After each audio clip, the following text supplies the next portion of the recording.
अज्ञानतिमिरान्धस्य ज्ञानाञ्जनशलाकया चक्षुरुन्मिलितं येन तस्मै श्रीगुरवे नमः।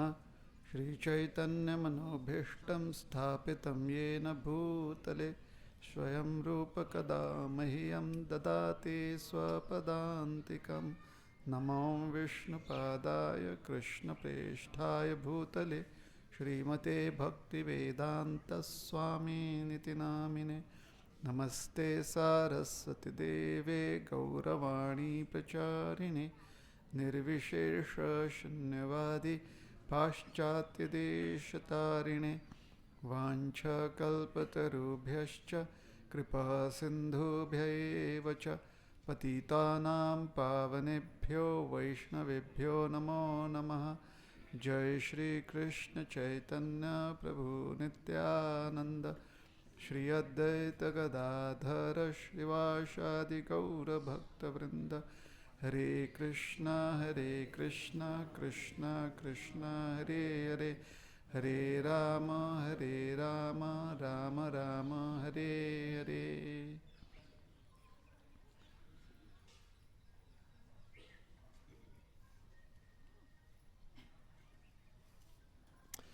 हरे कृष्णा।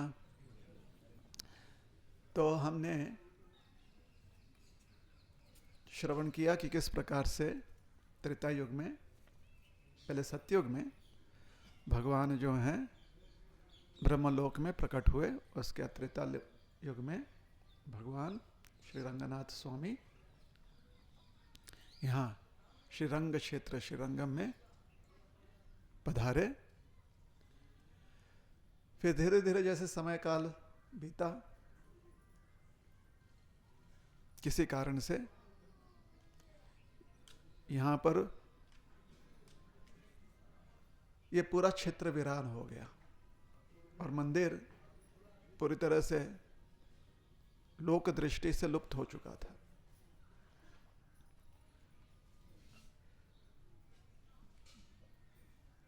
तो ये क्षेत्र जो है ये चोल क्षेत्र माना जाता है। अभी हम लोग जब जाएंगे मदुरई तो वो पांड्य क्षेत्र है।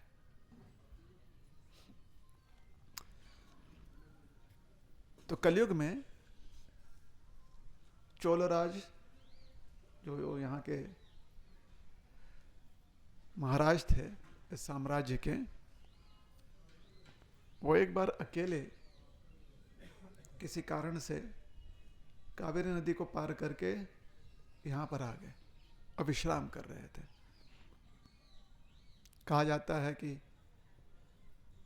अलग अलग कथाएं, ये लोक कथा है। तो यहाँ की जो स्थल पुराण है उसके अनुसार, कल जो हमने कथा बताई थी वो ब्रह्मांड पुराण से बताई थी, स्थल पुराण में है। आज जो कथा है अभी जो बता रहे हैं ये खाली स्थल पुराण है, कलयुग की कहानी है ये। तो कलयुग के जो चोल राजा हैं वो जब यहाँ पर विश्राम कर रहे थे तो कुछ लोग कह रहे, कुछ वर्णन ऐसे है कि जंगल में जो बहुत ही खूंखार जंगली प्राणी थे उनको काबू में रखने के लिए यहाँ पर आए और दिन भर सवेरे से लेकर दोपहर तक काफ़ी थक गए थे तो विश्राम कर रहे थे एक वृक्ष के नीचे। और कुछ कथाएं ऐसे हैं कि कुछ चोर उचक्के डाकू थे, उनका पीछा करते हुए यहाँ तक आ गए। तो जो भी कारण था यहाँ आ गए इस द्वीप पर। और उस वृक्ष के नीचे जब वो विश्राम कर रहे थे तो उस वृक्ष पर एक तोता आकर बैठ गया। तोते को तमिल में किली कहते हैं। क्या कहते हैं? किली। और किली शब्द का अर्थ यह भी होता है कि बहुत तेजस्वी, दोनों है। तो जो चोल साम्राज्य है, यहाँ के राजाओं को कभी कभी किली भी कहा जाता है, किली राज। और तोते को भी किली कहा जाता है। तो तोता आकर उस वृक्ष के एक डाली पर बैठ गया और उस तोते ने सुंदर वर्णन शुरू कर दिया कि वैकुंठ से एक विमान आया है, विमान जो है वो आदिशेष ने सवारा है, उसमें भगवान रंगनाथ स्वामी विराजे हैं, जो भी उनका दर्शन करेगा वो संसार के भव बंधन से मुक्त हो जाएगा, ऐसे तोता वर्णन कर रहा था। तो राजा को उसकी बात में कुछ सच्चाई लगी। राजा ने कहा कहां पर है, कहां पर है? तो तोता तो ये नहीं बता रहा है, तोता से बातचीत तो नहीं हो रही, तोता तो खाली दोहरा रहा है। तो राजा ने सोचा कि इसी क्षेत्र में कहीं भगवान विमान मंडप, विमान के साथ भगवान यहीं पर है। तो उन्होंने सारे क्षेत्र में जो पूरी तरह से रेती से भर गया था, कावेरी नदी से जो रेती आई थी, कभी कभी बाढ़ हो जाता तो रेत से पूरा ढक गया था, पूरी खुदाई की, बहुत बड़ी खुदाई की, कुछ नहीं मिला। आपको लगा कि मिल जाएगा ना, कुछ नहीं मिला। तो थक कर यहीं पर विश्राम कर रहा था वो अपने लोगों के साथ। काफी दिन बीत गए खुदाई करने और कुछ नहीं मिला। तो एक रात्रि को जब विश्राम कर रहा था तो स्वप्न में भगवान ने दर्शन दिया। भगवान ने कहा कि यहीं पर हूं, तुम मेरा स्थान फिर से उजागर करो, मेरी सेवा करो। तो अगले दिन पुनः उसने और ऊर्जा के साथ राजा ने अपने सारे जितने भी कर्मचारी थे, जितने भी लोग थे, सबसे कहा, स्वयं भी वो लग गया खुदाई करने में। और उस दिन भगवान ने अपने विमान का दर्शन दिया, भगवान ने भी दर्शन दिया। उसके बाद उस राजा ने सुंदर यहां पर प्रांगण बनाया, मंदिर बनाया। और राजा ने जब फिर से उसे पुनः जागृत किया, पुनः जो है उजागर किया इस क्षेत्र को, तो उस राजा का नाम, जो चोल राज थे, उनका नाम इतिहास में, यहाँ के लोग जो हैं इतिहास में उनके प्रति कृतज्ञता व्यक्त करते हुए उन्हें किलीराज कहते हैं। क्या कहते हैं? किलीराज। बहुत श्रेष्ठ राजा, लेकिन साथ ही साथ जिस राजा को एक तोते ने ज्ञान दिया, किली। तो मंदिर के प्रांगण में एक किली मंडप भी है। आपने बहुत सारे मंडप हैं, क्योंकि यहाँ बहुत प्राचीन मंदिर है ना, तो बहुत सारी कथाएं हैं, बहुत सारे साधु संत महात्मा हैं, बहुत सारे दिव्य घटनाएं यहाँ पर घटी हुई हैं। तो किली मंडप है। तो मंदिर पुनः कलयुग में जिसने उजागर किया है वो किलीराज। ठीक है। यहां पर कुछ और स्थान जिसका कल व्हाट्सएप पर मैसेज डाला गया था कि आप दर्शन कर लें, और कल कथा हम सुना नहीं पाए, तो 2-3 स्थानों का कथा सुनाएंगे हम। यहाँ पर के प्रमुख एक आचार्य और हमारे श्री वैष्णव संप्रदाय के प्रमुख आचार्य हैं यमुनाचार्य जी। कहा जाता है कि साक्षात वृंदावन में जब यमुनाचार्य जी के माता पिता दर्शन करने गए थे भगवान कृष्ण का, तो वहाँ पर उनकी माता जो है गर्भ धारण की, और इसलिए यमुना मैया की कृपा से इस बालक ने जो है गर्भ में स्थान लिया। इस जन्म के उपरांत उनका नाम रखा गया यमुना। यमुनाचार्य जी के पिता, उनके माता पिता बचपन में ही गुजर गए, वैकुंठ धाम चले गए। तो उनके जो नाना हैं नाथ मुनि, उन्होंने उनका परवरिश किया, उन्हें बड़ा किया। नाथ मुनि बहुत बड़े राज पुरोहित थे, लेकिन एक समय पर उन्होंने कहा कि मैं रिटायर हो जा रहा हूँ, मुझे अभी राज पुरोहित नहीं रहना है। तो अपने आश्रम में वो चले गए, किसी से नहीं मिलते थे, किसी भी। उसके बाद उन्होंने अपना जितना भी व्यवहार था, बाह्य व्यवहार, सब बंद कर दिया, सिर्फ भगवान का भजन करना है। तो और जो छोटा बालक है उसको बड़ा कर रहे थे, उसका परवरिश कर रहे थे, उसका ध्यान रख रहे थे। उसका नाम यमुना था। तो यमुना बहुत ही प्रकांड पंडित बन गए कम उम्र में। एक दिन नाथ मुनि को बाहर कहीं जाना पड़ा, और उस दिन राजा का एक मंत्री जो है वो नाथ मुनि से मिलने आया था, कुछ जरूरी काम था महाराज। कथा बहुत संक्षिप्त में सुना रहे क्योंकि हमें आगे निकलना है। तो हुआ ऐसे कि किसी कारण से मंत्री को, राजा को ऐसा अनुभव हुआ कि उनका अपमान हुआ। मंत्री जो है, जो उस समय का राजपुरोहित था, उसके साथ आए थे। उस राजपुरोहित ने ऐलान कर दिया था कि मैं ही सबसे श्रेष्ठ राजपुरोहित हूं, लेकिन राजा ने कहा नहीं नहीं, आपसे श्रेष्ठ नाथ मुनि है, तो उनसे विवाद करने के लिए आया था, वहां पर थे नहीं। तो उसने कुछ उल्टा सीधा बोल दिया। तो छोटे यमुना ने कहा, अरे आप नाथ मुनि से क्या विवाद करोगे, मैं उनका छोटा सा शिष्य हूं, मेरे साथ विवाद करोगे तो परास्त हो जाओगे। बात राजा के कान तक पहुंची। राजा ने कहा ठीक है, दोनों के बीच में क्या हो जाए, वाद, विवाद नहीं कहेंगे, संवाद कीजिए, गलत शब्द का प्रयोग कर लिया हमने, संवाद करना है। वाद होता है ना, डिबेट, डिबेट करना है। तो राजमहल में वाद के लिए दो पंडितों के बीच में वाद हो, इसके लिए प्रयोजन किया गया। एक जो है प्रकांड राज पुरोहित और एक है छोटा सा बच्चा जो ज्ञानी है।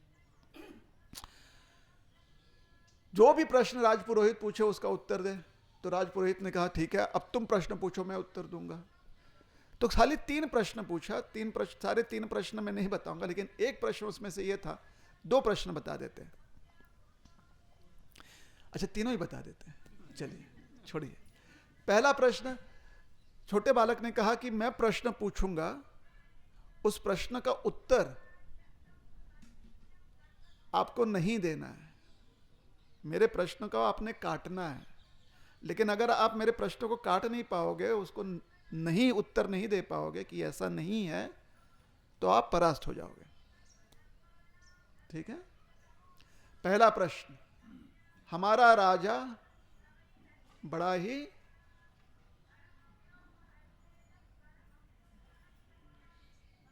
क्या है, हाँ, खंडन नहीं करना है। हमारा राजा बहुत ही पुण्य आत्मा है। अब उत्तर क्या है देना है उसने, कि नहीं है। अब राजा के सामने कैसे कहे। दूसरा प्रश्न, हमारी महारानी जो है वो पतिव्रता है, खंडन करो इसका।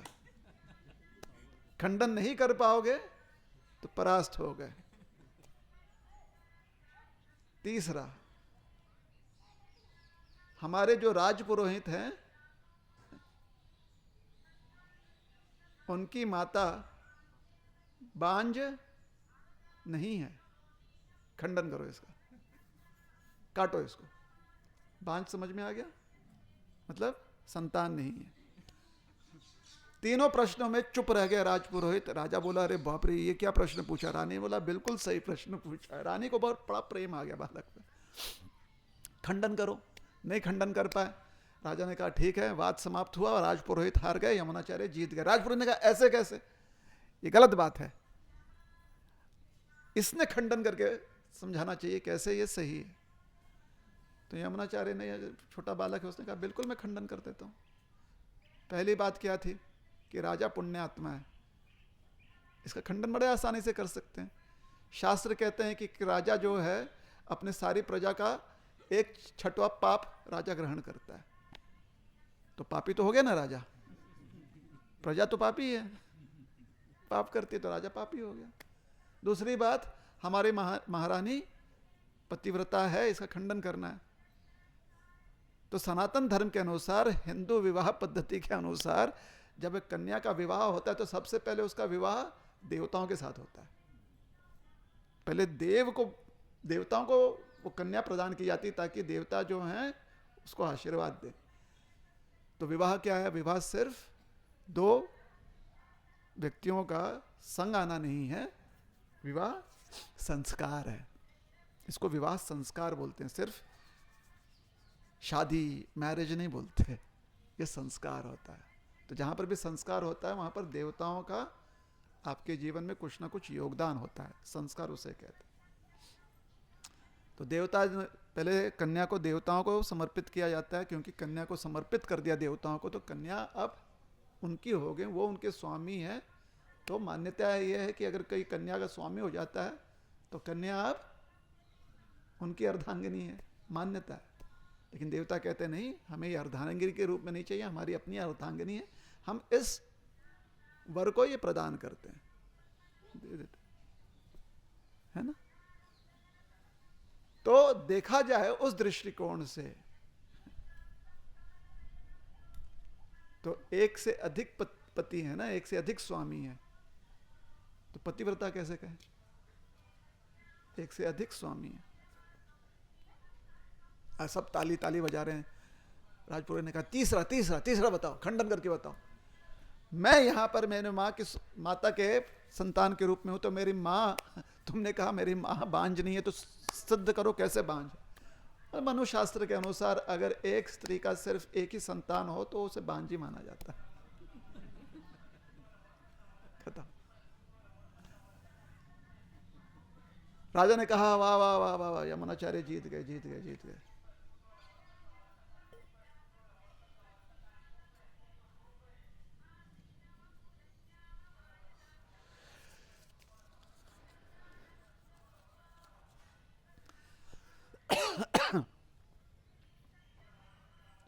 तो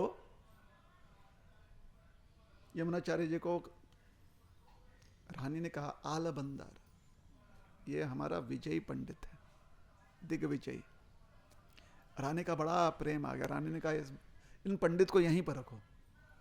तो महारानी के कहने पर राजा ने पंडित को यहीं पर रखा। यमुनाचार्य जी ने कहा ठीक है मैं रह जाता हूँ, छोटा बच्चा है। नाथ मुनि को जब पता चला, नाथ मुनि ने सोचा चलो यही भाग्य में लिखा हुआ, क्या करें। नाथ मुनि आए नहीं। समय बीता, राजमहल में रहते रहते राजसी ठाट जो है आ गए बच्चे में।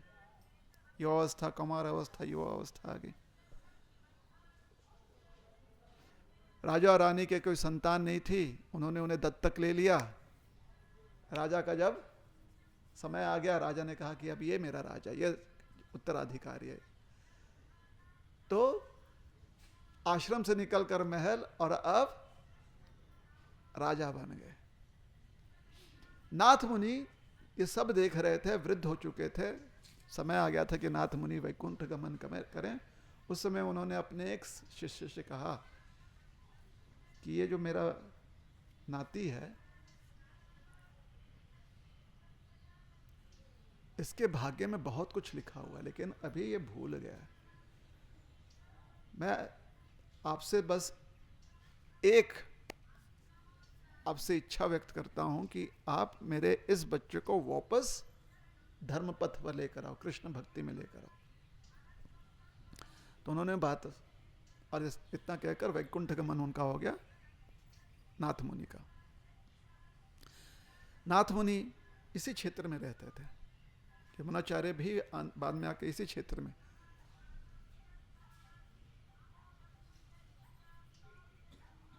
तो उनके जो शिष्य हैं,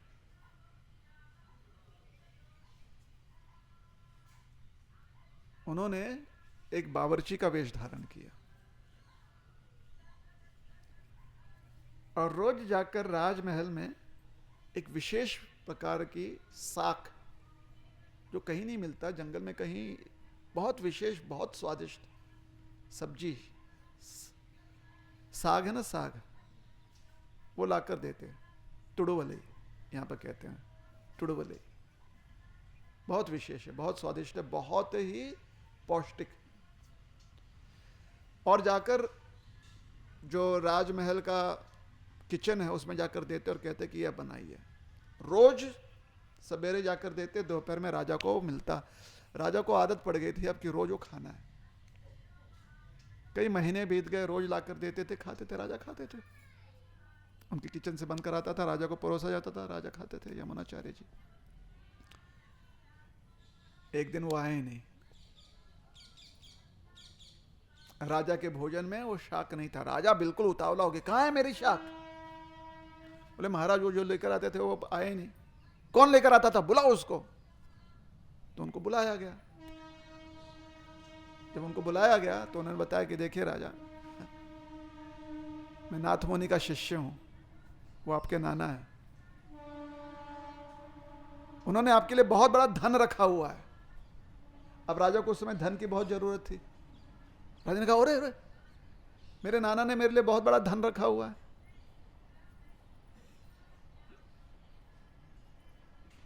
लाओ मेरा धन। बोले नहीं, उसे लाने के लिए आपको मेरे साथ चलना पड़ेगा। राजा ने कहा ठीक है मैं चलता हूं, अकेले चलना पड़ेगा। बोले बिल्कुल ठीक है चलूंगा, घोड़ा गाड़ी तो पूरा रथ तैयार कर। बोले नहीं, पैदल चलना पड़ेगा। अब राजा को धन की इतनी आवश्यकता थी और मन में लालच भी था। बोले कितना है, कितना करोड़ की संपत्ति बताओ ना थोड़ा सा। बोले राजा इतना है, इतना है, इतना है कि आपकी 7 पीढ़ी जो है खर्च नहीं कर पाएगी। बोले 7 पीढ़ी क्या मैं खुद खर्च कर दूंगा, चलो बताओ किधर है इतना धन।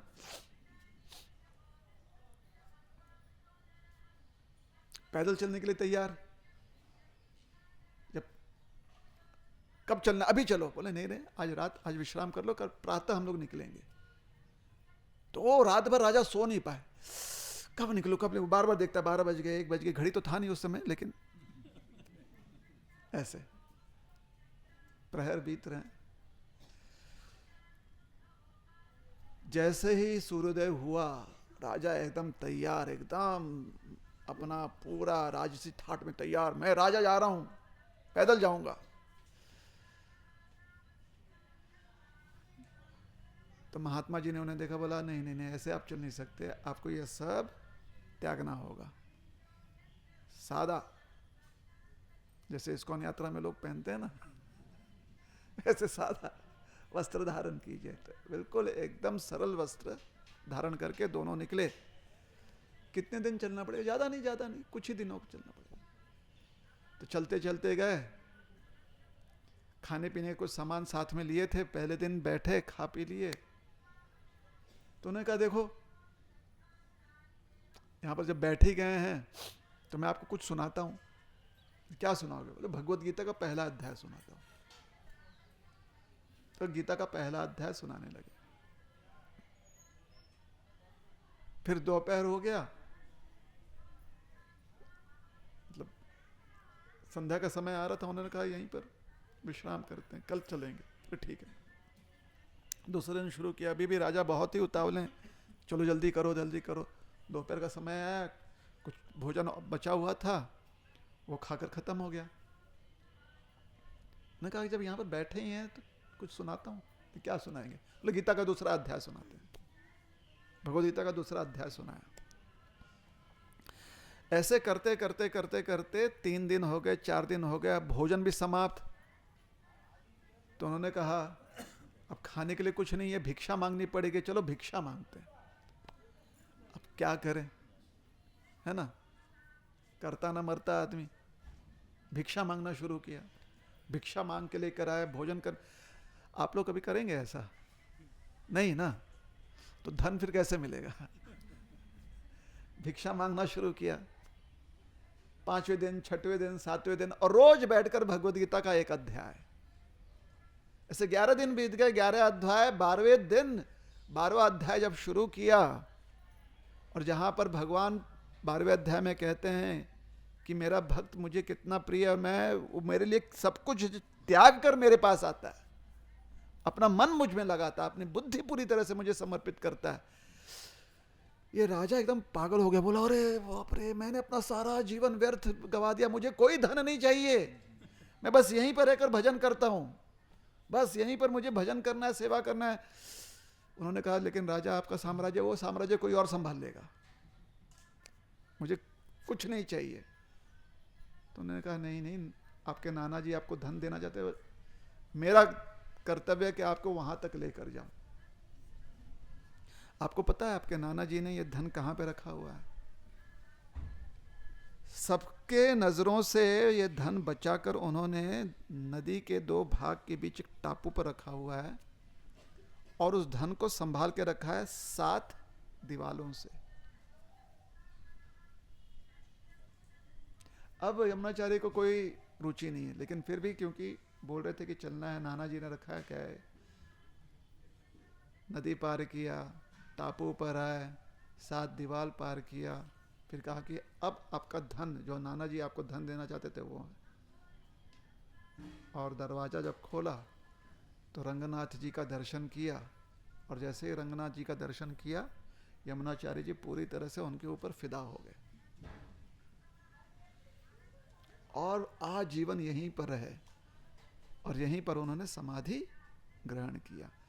शायद आप में से कुछ लोग उनके समाधि स्थान का दर्शन किए होंगे। व्हाट्सएप पर लिखा था, करना चाहिए था। कावेरी नदी के तट पर किया। जब वृद्ध थे यमुनाचार्य जी, सुन रहे थे रामानुजाचार्य के बारे में। तब तक रामानुजाचार्य जो है ब्रह्मचारी थे, अविवाहित थे। उनकी बहुत इच्छा थी कि कभी तो श्रीरंगम आए। वो रहते थे श्री पेरम्बदूर। कहाँ रहते थे? कांचीपुरम के पास, ठीक है, यहाँ से थोड़ी दूरी पर। एक पैदल चलेंगे तो आधा दिन चलकर पहुंच जाएंगे वहां पर। कब यहाँ पर आए, कब यहाँ पर आए, ताकि मैं उसे ज्ञान दूं और ये पूरा जो उत्तरदायित्व है ये संप्रदाय का मैं उसे दूं, रंगनाथ जी के शरण में उसे ले आऊं, रंगनाथ जी का जो आशीर्वाद है उसे प्राप्त हो जाए। लेकिन उनको समय ना मिले, घर के काम काज और पंडित हैं, घर समय नहीं मिल रहा था। फिर उनका विवाह हो गया। अब यमुनाचार्य जी ने सोचा अब संभव नहीं है, लेकिन फिर भी प्रयास किया। अपने शिष्य से कहा, महापूर्ण जी से कि जाकर उसे बताओ। तो किसी कारण से ऐसा योग हो गया कि महापूर्ण जी के साथ आने के लिए वो तैयार हो गए कि हाँ यमुनाचार्य जी से मिलना है। बहुत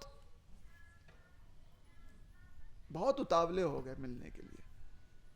तो वहां से दोनों जल्दी में निकले। और जब तक श्रीरंगम कावेरी नदी को पार किया, समाचार पहुंचा कि यमुनाचार्य जी ने समाधि ले ली है। नहीं मिल पाए यमुनाचार्य जी से। और समाधि में यमुनाचार्य जी को स्थित करने के लिए समाधि की एक प्रणाली होती है हमारी संस्कृति के अनुसार, जो सनातन संस्कृति है। तो समाधि में स्थापित किया जाता है कि सारी तैयारी की जा रही है। तो रामानुजाचार्य जी वहीं पर, मतलब ऐसा प्रतीत हुआ जैसे कि वो भी शरीर त्याग देंगे। तो महापूर्ण जी ने कहा कि नहीं चलो दर्शन तो कर लो। तो जब दर्शन करने आए तो उन्होंने यमुनाचार्य जी को 3 आश्वासन दिया, क्योंकि यमुनाचार्य जी के हाथ एक खुला था और एक हाथ की 3 उंगलियां बंद थी। किसी ने ध्यान नहीं दिया, यमुनाचार्य जी ने ध्यान दिया। उन्होंने वहां पर घोषणा की कि हमारे वैष्णव संप्रदाय का जो सिद्धांत है उसे प्रकाशित करने के लिए वेदांत सूत्र पर मैं एक भाष्य लिखूंगा, जो मैं समर्पित करूंगा यमुनाचार्य जी को, और समर्पित करूंगा हमारी जो थायार है, हमारी जो देवी हैं महालक्ष्मी, उनको समर्पित करूंगा। एक उंगली खुल गई, अब 2 बंद है। जिन्होंने हमें वेद प्रदान किया है, व्यासदेव मुनि, उनके पिता पराशर मुनि, जिन्होंने प्रेरणा दी, दृष्टिकोण दिया, उन पराशर मुनि के गौरव में मैं या तो अपने किसी शिष्य या शिष्य के किसी बेटे का नाम पराशर रखूंगा, ताकि, और वो बड़ा ही पराक्रमी विद्वान भक्त होगा, और अनंत काल तक आने वाली पीढ़ियां जो हैं पराशर मुनि का इस प्रकार से गौरव गुणगान करेंगी। यमुनाचार्य जी का दूसरा उंगली खो दिया, अब बची एक उंगली। उन्होंने कहा कि ये जो वैष्णव सिद्धांत है, विशेष करके जो विशिष्ट अद्वैत वैष्णव सिद्धांत है, उसकी महिमा मंडन होए, जिस प्रकार से हमारे सबसे प्रथम संत श्री नामलवर जी ने जिस प्रकार से उसे हमें प्रदान किया दिव्य प्रबंध के माध्यम से, उसे मैं और उजागर करूंगा। यमुनाचार्य जी की तीसरी उंगली खुल गई। उस समय रामानुजाचार्य जी को सबने माना कि यमुनाचार्य जी का अधिकारी जो है ये रामानुजाचार्य। फिर यमुनाचार्य जी का समाधि, वहां पर उन्हें समाधिस्थ कर दिया गया, और रामानुजाचार्य जी यहीं पर आचार्य के रूप में उन्होंने अपना उत्तरदायित्व संभाला। एक समय काल ऐसा आया जब रामानुजाचार्य जी को यह स्थान छोड़कर जाना पड़ा, और उन्हें अपना संन्यास वस्त्र त्याग कर गृहस्थ वस्त्र धारण करना पड़ा। वो गृहस्थी हुए नहीं, बस थोड़े से, क्या कहते हैं उसे, छद्म, बिल्कुल सही बात है, छद्म स्वरूप धारण करना पड़ा, छुपकर, लोक दृष्टि से दूर रहे। तो जब यहां पर सन्यासी के रूप में रहते थे रामानुजाचार्य जी, तो जहां से भी वो जाते थे, कहीं से भी मार्ग से निकलते थे तो घर के जितने भी लोग थे वो बाहर निकलकर उनका चरण अभिषेक किया करते थे, चरणाभिषेक, और आशीर्वाद लेते थे। और आज भी प्रथा ये है कि जहाँ पर रामानुजाचार्य जी का जब कभी भी उनकी पालकी निकलती है तो लोग बाहर आकर इसी प्रकार से उनका स्वागत करते हैं, आज भी करते हैं, और उनकी पालकी निकाली जाती है। तो एक दूर गांव से एक वृद्ध महिला ब्राह्मणी थी, वो यहाँ पर आई श्रीरंगम में, क्योंकि उनके यहाँ पर अकाल पड़ गया था। उन्हें कुछ पता नहीं था रामानुजाचार्य जी के बारे में, उन्हें खाली ये पता था कि रंगनाथ स्वामी है। तो उन्होंने देखा कि हर कोई जो है इस प्रकार से चरण अभिषेक कर रहा है, जल डाल देता था, जहाँ से रामानुजाचार्य जी जाएंगे वहाँ पर भूमि पर जल डालकर उसे शुभ कर देते थे, छिड़कते थे ना, जल छिड़का, अभिषेक करते थे। तो उस महिला ने भी शुरू किया ये करना, लेकिन भोली थी। जब शुरू किया तो उसने चरण पकड़ लिया, कहा कि मुझे आशीर्वाद दो, चरण पकड़कर। लोग कभी चरण नहीं पकड़ते थे, रामानुजाचार्य जी चरण पकड़ लिए। उसके भोलेपन को देखकर रामानुजाचार्य जी बड़े प्रसन्न हुए। उन्होंने कहा कि ठीक है, क्या आशीर्वाद चाहती हो मैया, सारा आशीर्वाद है, लेकिन ठीक है आप मुझे गुरु मंत्र दे दो। बाकी लोग वहां पर थे, गुरु मंत्र मतलब आपको 1 साल तक इतना करना पड़ेगा, इतना जप करना पड़ेगा, होता है ना, कुछ ना कुछ विधि होती है गुरु मंत्र लेने के लिए। लेकिन उसका भोलापन देकर रामानुजाचार्य जी ने कहा ठीक है चलो गुरु मंत्र देते हैं। गुरु मंत्र वहीं पर दे दिया, उनको गुरु मंत्र मिल गया। अब रोज हर समय जब रामानुजाचार्य जी आते तो उनका चरणाभिषेक करती, बस यही करती, उसे और कुछ नहीं। और बहुत ही सरल जीवन था, पूरा मन जो है सेवा में, घर के कामकाज में और भगवान के भजन में उनका मन लगता था। बचपन से ही संस्कार मिले हुए हैं, घर से बाहर कभी ज्यादा निकलती नहीं थी।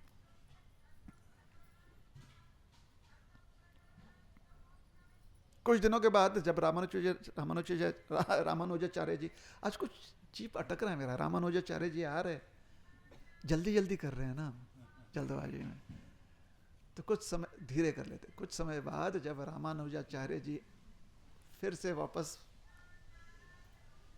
उन मार्ग से निकल रहे हैं तो चरण फिर से पकड़ लिया, कहा मैं गुरु मंत्र भूल गई हूं, क्या फिर से बताओगे?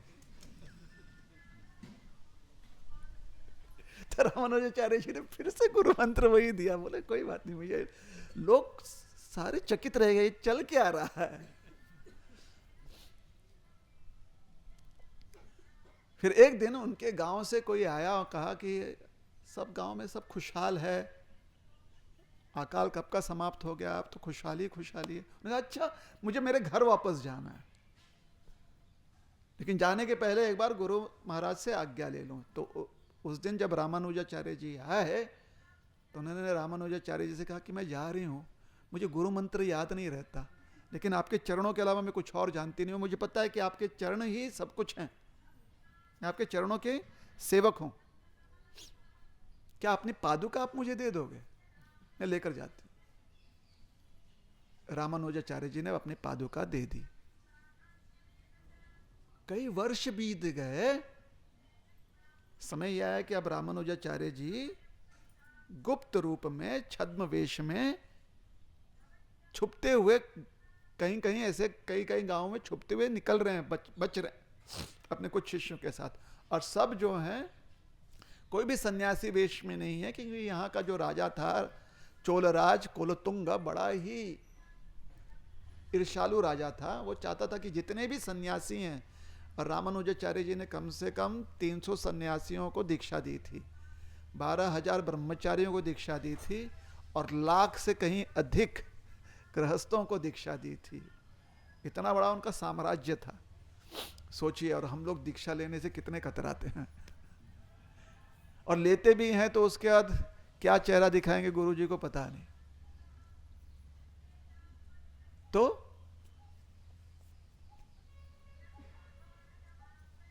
सब जो हैं साधारण गृहस्थ वेश में भ्रमण कर रहे हैं, छुपते छुपते इस गांव में पहुंचे जहां पर यह महिला थी।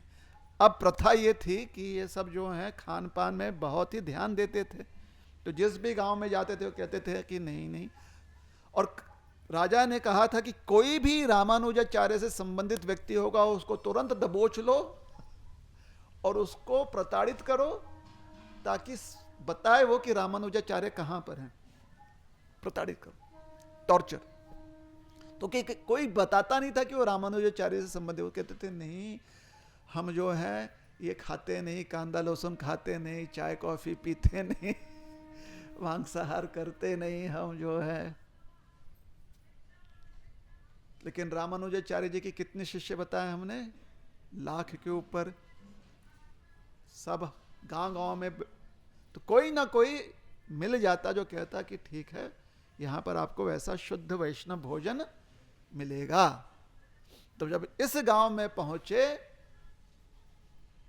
तो मैया को पता चल गया कि ऐसे लोग यहां पर आए हैं, वैष्णव भोजन। मैया ने कहा बिल्कुल, बचपन से आदत है, संस्कार। सबको आमंत्रित किया। रामानुजाचार्य जी को पहचाना ही नहीं। लोग भी सोच रहे हैं उनके साथ कि भाई यहां पर भोजन जो मिलेगा वो हमारे लिए योग्य होगा कि नहीं होगा। तो रामानुजाचार्य जी ने कहा कि देखो किस प्रकार से भोजन तैयार कर रही है। तो बहुत जैसे पद्धति है उसी के हिसाब से भोजन तैयार कर रही थी। और जब भोजन नैवेद्य दिखाने गई तो नैवेद्य एक पादुका को दिखा रही है।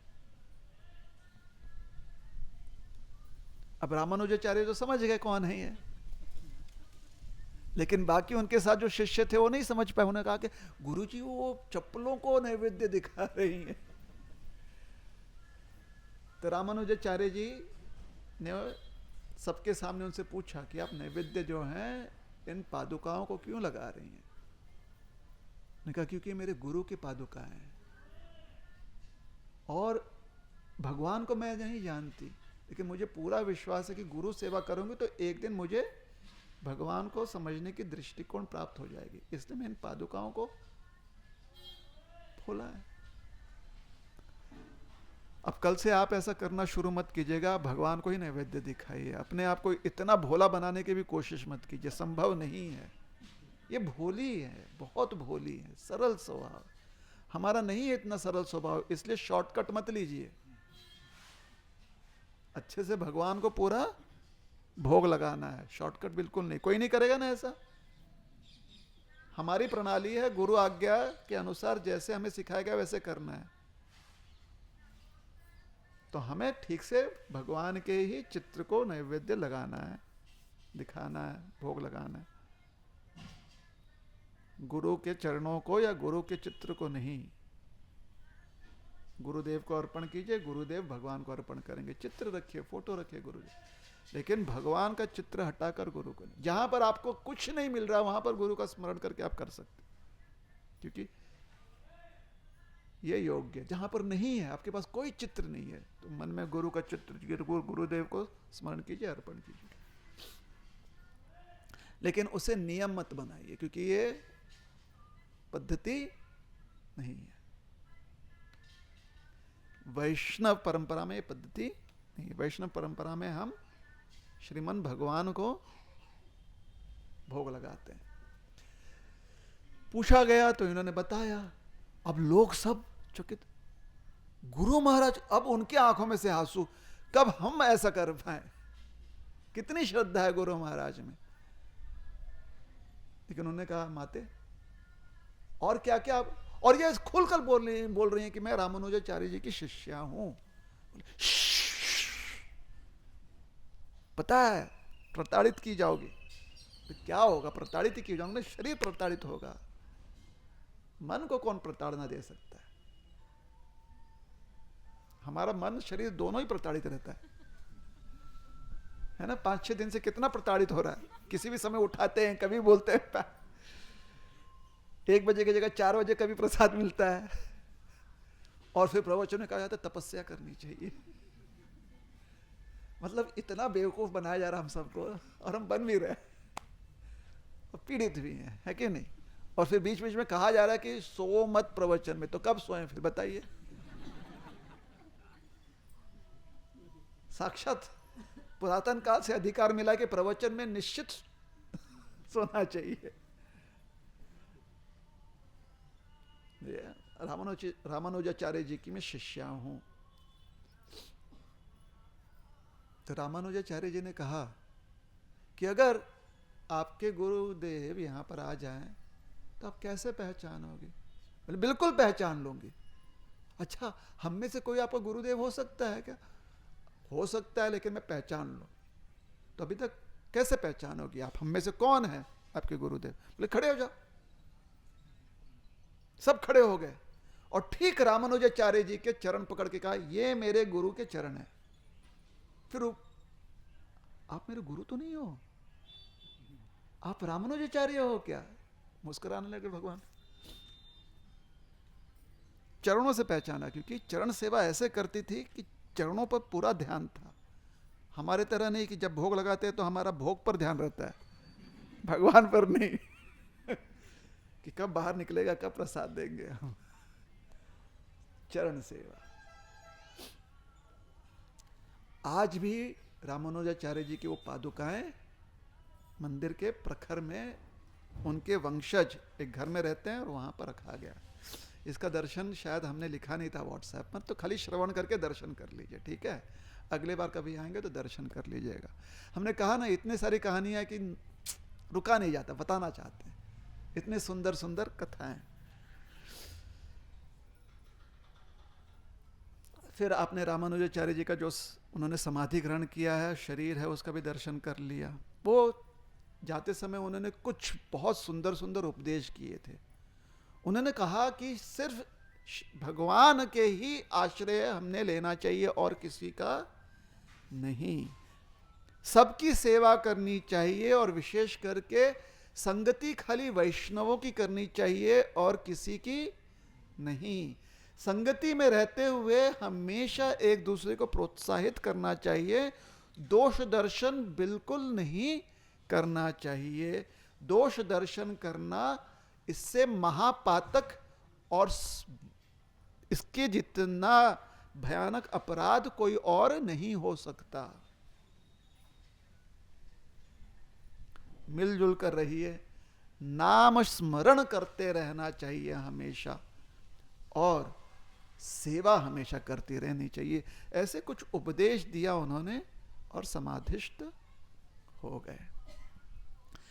श्री चैतन्य महाप्रभु जब यहां पर आए तो रंगनाथ स्वामी का दर्शन करके बहुत बहुत बहुत आनंदित हुए। रंगनाथ स्वामी के दर्शन में उनका एक एक अंग जो है, रोम जो है, बड़ा ही आकर्षणीय है। लेकिन विशेष आकर्षण है उनके नेत्रों का। एक बार रामानुजाचार्य जी, अच्छा हम चैतन्य महाप्रभु से फिर से रामानुजाचार्य जी पे आ गए, कहानी बता ही देते हैं। रंगनाथ स्वामी को लेकर, उनका जो उत्सव विग्रह है उनको लेकर भगवान जब बाहर निकलते हैं ना पालकी में बैठकर, तो क्या करते हैं? भगवान परिक्रमा नहीं करते, भ्रमण करते हैं, बाहर निकलते हैं भगवान, है ना? क्या कहते हैं उस उत्सव को? हाँ, पालकी यात्रा। ठीक है, पालकी यात्रा डिंडी बोलते हैं, चल डिंडी। तो अरे पालकी यात्रा से और एक कहानी है, ठीक है, उसको बाद में कभी। तो भीड़ बहुत थी। उस भीड़ में उन्होंने देखा कि एक हट्टा कट्ठा व्यक्ति, पहलवान बिल्कुल, और दिखने में बिल्कुल जैसे कि, किसका नाम ले भाई? जॉन अब्राहम, बॉलीवुड का, किसका नाम ले बताइए? एकदम सुंदर दिखने में, छतरी लेकर खड़ा है और अपने ऊपर छतरी नहीं रखा है, उससे ज्यादा सुंदर दिखने वाली एक महिला पर छतरी लेकर खड़ा हुआ है। उस महिला के बारे में लोग कुछ उल्टा सीधा बोलते रहते थे, ऐसी है वैसी, उसका चरित्र ऐसा, लेकिन इसे कोई फर्क ना पड़े, ये छतरी लेकर खड़ा है।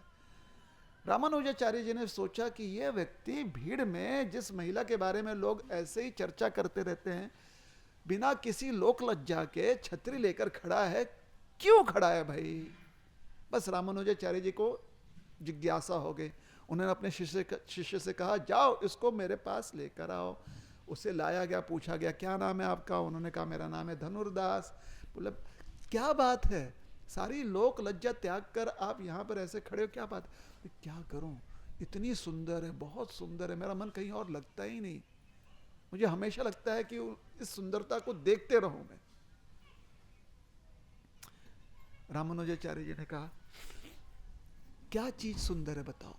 उनके नेत्र, क्या नेत्र है! भगवान ने कहा इससे सुंदर नेत्र अगर मैंने उसका दर्शन करवा दिया तो? बोले संभव ही नहीं है, इम्पॉसिबल। मैंने बहुत दुनिया देखी है, किसी के नेत्र इतने सुंदर नहीं है। बोले कल सवेरे आ जाना। मैंने कहा ठीक है, अगर आपने दिखा दिया तो फिर मान जाऊंगा। तो प्रातः दर्शन जब भगवान का होता है उस समय धनुर्दास जी वहां पर आए, मंदिर के गर्भगृह के बाहर खड़े हैं, और जब दर्शन खुला उसके पहले रामानुजाचार्य जी ने प्रार्थना की कि प्रभु महाराज जी, हे भगवान, इस अभागे को लेकर आया हूं, आज कुछ विशेष करना।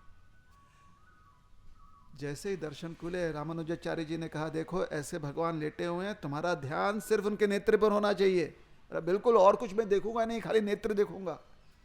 जैसे ही दर्शन खुले, नेत्र दर्शन किया, वो व्यक्ति वहीं का वहीं पागल हो गया, बोला बस मैं यहीं पर रहना चाहता हूं, खाली यही दर्शन करना चाहता हूं।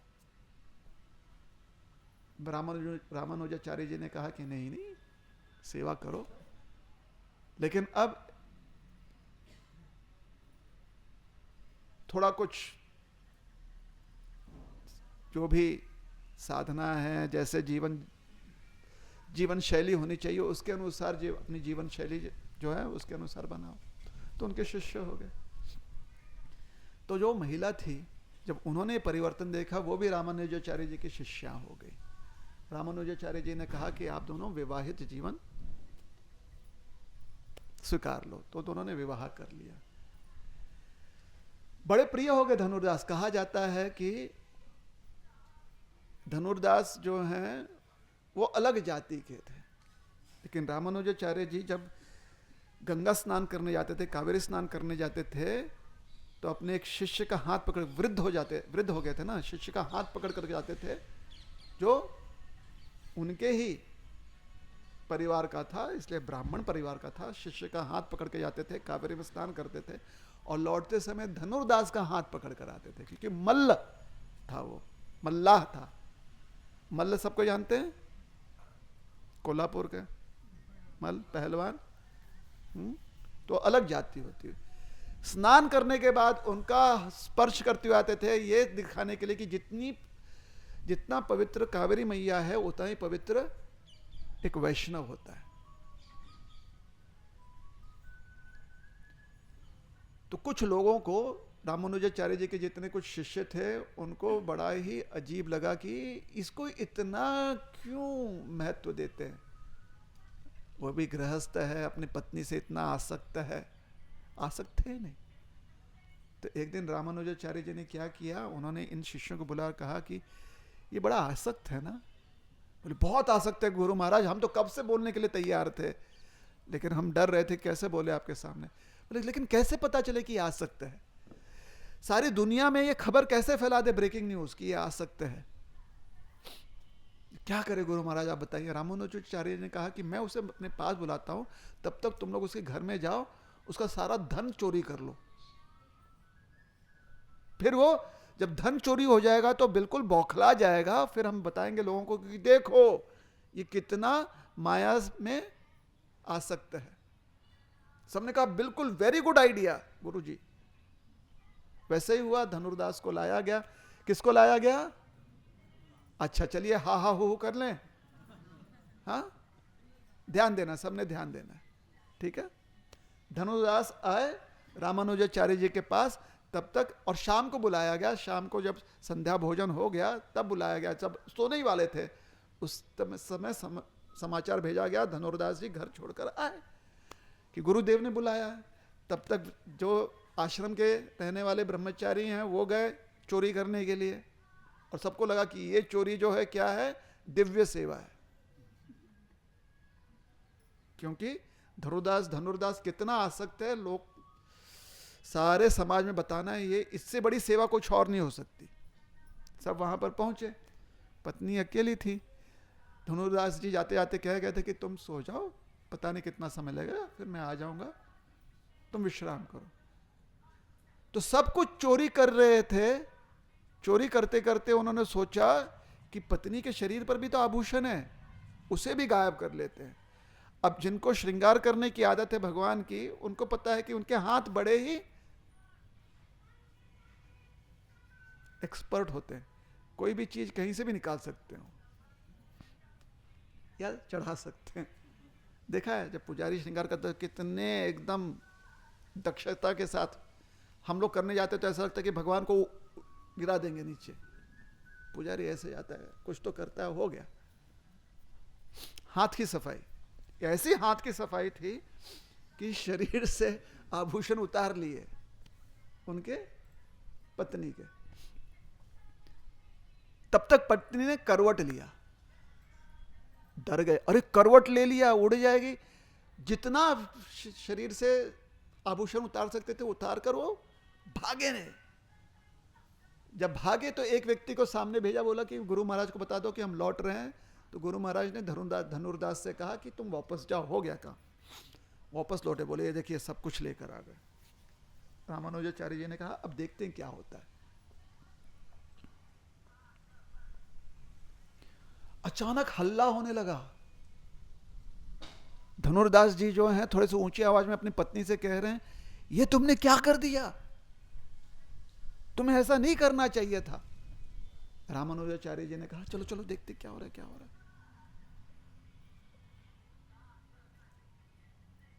बिल्कुल गुरु महाराज चलते हैं चलते हैं। धनुर्दास जी कहने लगे अपनी पत्नी से, तुमने करवट लिया ही क्यों। पत्नी ने कहा पता नहीं, ये सब आ रहे थे, मुझे लगा कि कुछ जरूरत होगी आश्रम में धन की, नहीं तो हमारे ब्रह्मचारी ऐसा थोड़ी करेंगे, आश्रम के निवासी ऐसा थोड़ी करेंगे। तो मैं तो एक कुशी पर थी ना, ऐसे लेटी हुई थी, तो मैंने सोचा इस तरफ का तो गहना निकाल लिया, इस तरफ का हाथ का नहीं निकाल पाए, मैंने करवट लिया। किसने कहा करवट लेने के लिए, तुम्हारी वजह से बेचारे डर के भाग गए और कुछ आभूषण तुम्हारा रह गया, चलो सब निकालो लाकर देना गुरु जी को। सारे ब्रह्मचारी जो हैं आश्रम वाले निवासी पानी पानी हो गए। ये क्या हुआ। गुरु जी ने कहा चलो चलो सब कोई सो जाओ, चलो सो जाओ। धनुर्दास से कहा कोई बात नहीं, जरूरत थी लेकिन भगवान ने जो है समस्या का हल कर लिया, ये लो तुम्हारा सारा धन वापस, सब दे दिया वापस। दोपहर में दूसरे दिन ब्रह्मचारी आश्रम में हो हल्ला, मेरी कोपिन किसने ले ली। सारे ब्रह्मचारियों को कोपिन गायब। रामानुजाचार्य जी ने पूछा क्या हुआ, बोले गुरु महाराज कितनी बड़ी चोरी हो गई, कोपिन गायब कर दिया किसी ने, चोर। रामानुजाचार्य जी खुद लेकर आइए, लो सब अपना अपना कोपिन देख लो भाई किसका किसका है, दे दिया। बोले देखो एक कोपिन से तुम इतने आसक्त हो, और वो धनुर्दास सब कुछ देने को तैयार है। तो ईर्ष्या मत किया करो, हर कोई अपने हिसाब से सेवा कर रहा है, ईर्ष्या करने की जरूरत नहीं है, क्योंकि मन में अगर ईर्ष्या आ जाएगी तो बाकी दुर्भाव भी आएंगे, आसक्ति भी आ जाएगी। तो ईर्ष्या नहीं करनी चाहिए। तो नेत्र किसके हैं, भगवान के, बड़े सुंदर हैं। धनुर्दास का भी मन भगवान रंगनाथ के नेत्रों में पूरी तरह से। उसने कहा कि संसार में इस महिला के नेत्र से सुंदर और कुछ नहीं हो सकता। लेकिन भगवान के नेत्र, जब भगवान किसी आचार्य के बातों को मानकर अपने नेत्र दर्शन करवाएं उस तरह से, ताकि हमारे आंखों से आवरण हट जाए, तब उनका सौंदर्य जो है संसार की किसी भी सौंदर्य के सामने, संसार का कोई भी सौंदर्य जो उसके सामने फीका पड़ जाता है। लेकिन ये अभी समझ में नहीं आएगा, अभी हमको जाकर मदुरई में शॉपिंग करना है। कोई बात नहीं, रहने दीजिए, वो आवरण रहने दीजिए। कहीं ना कहीं आपके मन में जब लालसा होगी, उस दिन भगवान के नेत्र दर्शन जरूर करने आइएगा। उस दिन ध्यान में रखिएगा कि हाँ 2026 में ऐसी कथा सुनाई गई थी। तब तक शॉपिंग में मन लगाइए, समस्या नहीं। नाम जप लेकिन साथ साथ करते रहिएगा, है ना। नाम जप कीजिए, शॉपिंग भी कीजिए, नाम जप कीजिए, दोष दर्शन भी देखिए, करते रहिए। धीरे धीरे धीरे धीरे नाम प्रभु जो है, भगवान का जो नाम है, धीरे धीरे धीरे धीरे हमारी मति को सुधारेगा। अचानक नहीं सुधरने वाला। अचानक सुधरने वाले हम होते तो अलग ही होते ना। तो नाम स्मरण करते रहिए। वो ईर्ष्या आने वाली है, रोकने का प्रयास कीजिए। आसक्ति रहेगी, रोकने का प्रयास कीजिए। शॉपिंग करने का बहुत मन करेगा, रोकने का प्रयास कीजिए। घूमने घामने का बहुत मन करेगा, रोकने का प्रयास कीजिए। लेकिन होने दीजिए, होते रहिए। नाम स्मरण बिल्कुल छोड़िएगा मत। कुछ भी हो जाए, नाम स्मरण नहीं छूटना चाहिए। हरे कृष्ण कृष्ण कृष्ण हरे हरे, हरे राम राम राम हरे हरे। क्योंकि कलयुग में सिर्फ यही एक मार्ग है जो हमारे लिए योग्य है। इसके अलावा हमें कोई क्षमता नहीं है। नाम स्मरण के अलावा क्षमता है ही नहीं। जो भी और क्षमताएं होती हैं वो ज्यादा से ज्यादा महीने में एक बार या हर दिन में सुबह सिर्फ 15 मिनट के लिए, उससे ज्यादा हमारी क्षमता नहीं है। हम कौन सा पंचांगनी लगाकर तपस्या करने वाले साल, कौन सा महीने महीने जाकर बर्फ में बैठकर तपस्या करने वाले। हमारी तपस्या इतनी होती है कि दिन में हम 3 बार खाते हैं, 2 बार खाने, 1 बार बंद कर देंगे। इतनी तपस्या बहुत ज्यादा हो जाती। वो भी करने के बाद दूसरे दिन बोलते काल उपवास होतो ना म्हणून जास्त, नाहीतर विटॅमिन डी कमी होऊन जातं, घेतलं पाहिजे। ठीक है। तो नाम स्मरण खाली इस पर कृपया करके, जो हमने अपने आचार्यों से और थोड़ी बहुत हमारे जो अनुभूति है जीवन में उससे सीखा है, वो ये सीखा, नाम स्मरण। भगवान का नाम जप करते रहिए, नाम कीर्तन करते रहिए, हर दिन कीजिए, दिन भर कीजिए, जब भी मौका मिले बस कीर्तन कीजिए।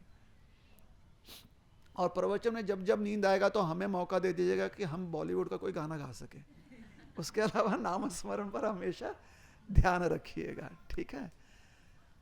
तो चैतन्य महाप्रभु जब यहां पर आए, रंगनाथ स्वामी का सुंदर दर्शन किया, नेत्र दर्शन किया। अरे क्या कीर्तन करने लगे। ऐसा कीर्तन किया उन्होंने, ऐसा कीर्तन किया कि सारी नगरी इकट्ठा हो गए वहां पर कि कौन है ये, आज तक हमने ऐसा कीर्तन देखा ही नहीं है। इसलिए तब से लेकर आज तक जो हमारी परंपरा है, महाप्रभु ने जैसे सिखाया है, जैसे ही हमको लोग देखते हैं तो अक्सर बोलते हैं ओ हरे कृष्णा हरे राम हरे कृष्ण। कीर्तन उनका भी शुरू हो जाता है अनजाने में, ऐसे ऐसे हाथ हिलाने लगते हैं। बताइए कौन से और परंपरा में ऐसी होती है बात कि देखते ही लोग बोलेंगे। हर परंपरा में क्या बोलते हैं, जय श्रीमन नारायण, या क्या बोलेंगे, जय हरि विठ्ठल। कोई विठ्ठल विठ्ठल विठ्ठल करके ऐसे मिलता है क्या आपसे? नहीं मिलता है। लेकिन हरे कृष्णा इस्कॉन वाले कहीं दिख गए ना तो लोग बोलते हैं हाँ हरे कृष्णा हरे कृष्णा हरे कृष्ण। आप लोग करते ना कीर्तन, बहुत अच्छा लगता है, लगेगा ही, क्योंकि हमारा कीर्तन ही मंधुर है। तो चैतन्य महाप्रभु कीर्तन करने लगे, सारा इकट्ठा हो गया नगरी। यहां के जो एक पुजारी, भगवान के निजी सेवक, ऐसा एक परिवार था, वेंकट भट्ट। उन्होंने महाप्रभु से कहा महाराज चातुर्मास का समय आ गया, चातुर्मास में सन्यासियों को भ्रमण नहीं करना चाहिए, कहां रहिएगा आप, हमारे घर रह जाए। महाप्रभु तैयार भी हो गए। कहा जाता है कि एक यही परिवार था, एक स्थान था जहां पर वो 2 दिन या 4 दिन से ज्यादा रहे। अक्सर 1 दिन से ज्यादा कहीं नहीं रहते थे, यहां पर 4 महीने रहे, पूरे 120 दिन 120 रात्रि। तो बहुत ही विशेष स्थान है श्रीरंगम। और हर दिन किसी न किसी के पास जाकर महाप्रभु जो है, कोई ना कोई ब्राह्मण देवता, उन्हें कहते हैं, हमारे घर जो है भोजन स्वीकारिए, भोजन स्वीकारने के लिए वो आ जाते थे। वेंकट भट्ट का एक बेटा था, गोपाल भट्ट। वेंकट भट्ट ने कहा बेटा स्कूल वूल करने के बाद सवेरे उठो तो सन्यासी महाराज का जाकर सेवा करो, फिर स्कूल जाओ, स्कूल से आने के बाद बैठकर सन्यासी महाराज की सेवा करो। बेटा ने कहा मैं स्कूल बंक करूं क्या, नहीं जाऊं क्या, मैं सेवा करता हूं खाली। बोले बेटा मैं तो चाहता हूं कि तुम सेवा करो, सन्यासी महाराज नहीं मानेंगे, बोलेंगे स्कूल जाओ। तो इसलिए पाठशाला जाओ, वापस आओ, सेवा करो। इतना आसक्त हो गया सेवा से कि 4 महीने के बाद ये बालक जो है, जब चैतन्य महाप्रभु निकलने वाले थे, ये बालक ने कहा कि मैं भी आपके साथ चलना चाहता हूँ। चैतन्य महाप्रभु ने उनसे कहा कि बेटा आप अपने माता पिता की अभी सेवा करो, और जब बड़े हो जाओगे, कुमार अवस्था में पहुंच जाओगे, भगवान के प्रयोजन से हो सके तो अभी गृहस्थ जीवन में मत जाना।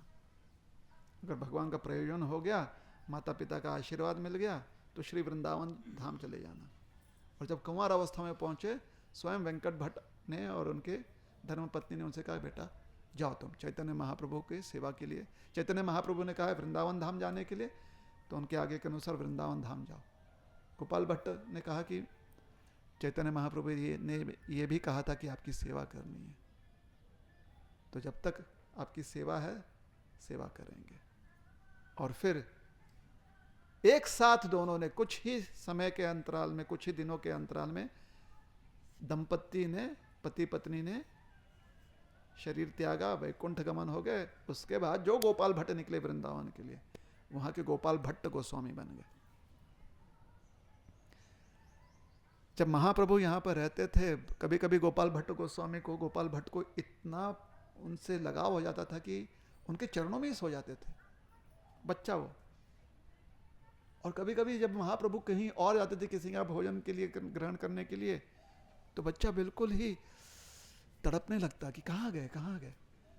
तो चैतन्य महाप्रभु ने, और चैतन्य महाप्रभु को यहाँ रहते हुए 4 महीने एक स्थान पर रह रहे हैं, उनको अपने जगन्नाथ देव की बहुत याद आती थी। तो चैतन्य महाप्रभु ने अपने हाथों से काष्ठ का जगन्नाथ, बलदेव, सुभद्रा मैया और सुदर्शन जी महाराज को प्रकट किया।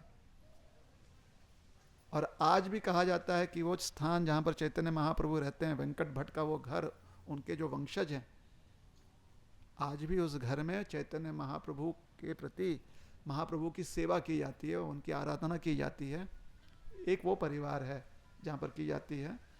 और महाप्रभु ने जो जगन्नाथ, बलदेव, सुभद्रा मैया और सुदर्शन जी महाराज प्रकट किए थे, वो आज भी यहाँ पर दर्शन दे रहे हैं। उनकी सेवा भट्ट परिवार करता है।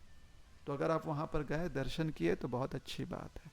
एक दिन ऐसे ही महाप्रभु रंगनाथ मंदिर में गए, तो वहाँ पर परिक्रमा करते हुए एक प्रकर में, एक प्रांगण में उन्होंने देखा कि एक ब्राह्मण भगवत गीता पढ़ रहा है, लेकिन बाकी लोग उसके ऊपर हंस रहे हैं, उस परिहास कर रहे हैं, अरे बेवकूफ ये क्या पढ़ेगा, ऐसे कुछ कुछ बोल रहे हैं। लेकिन इसके आंखों से आंसू बह रहे हैं, वो किसी का ध्यान नहीं दे रहा है, वो पढ़ते जा रहा है और आंसू बहा रहा है। उसके बगल में बैठे महाप्रभु पूछा क्या पढ़ रहे हो? बोले गुरुदेव, सन्यासियों को संस्कार होता है कि कभी कभी हम उनको महाराज बोलते हैं, कभी कभी हम उनको गुरुदेव बोलते हैं। उन्होंने कहा गुरुदेव, मुझे पढ़ना लिखना ज्यादा नहीं आता, मैं इतना पढ़ा लिखा नहीं हूं, जितना भी आता है उसके अनुसार मैं भगवत गीता पढ़ता हूं, क्योंकि मेरे गुरु महाराज ने आदेश दिया था कि रोज भगवत गीता का अध्ययन करना है।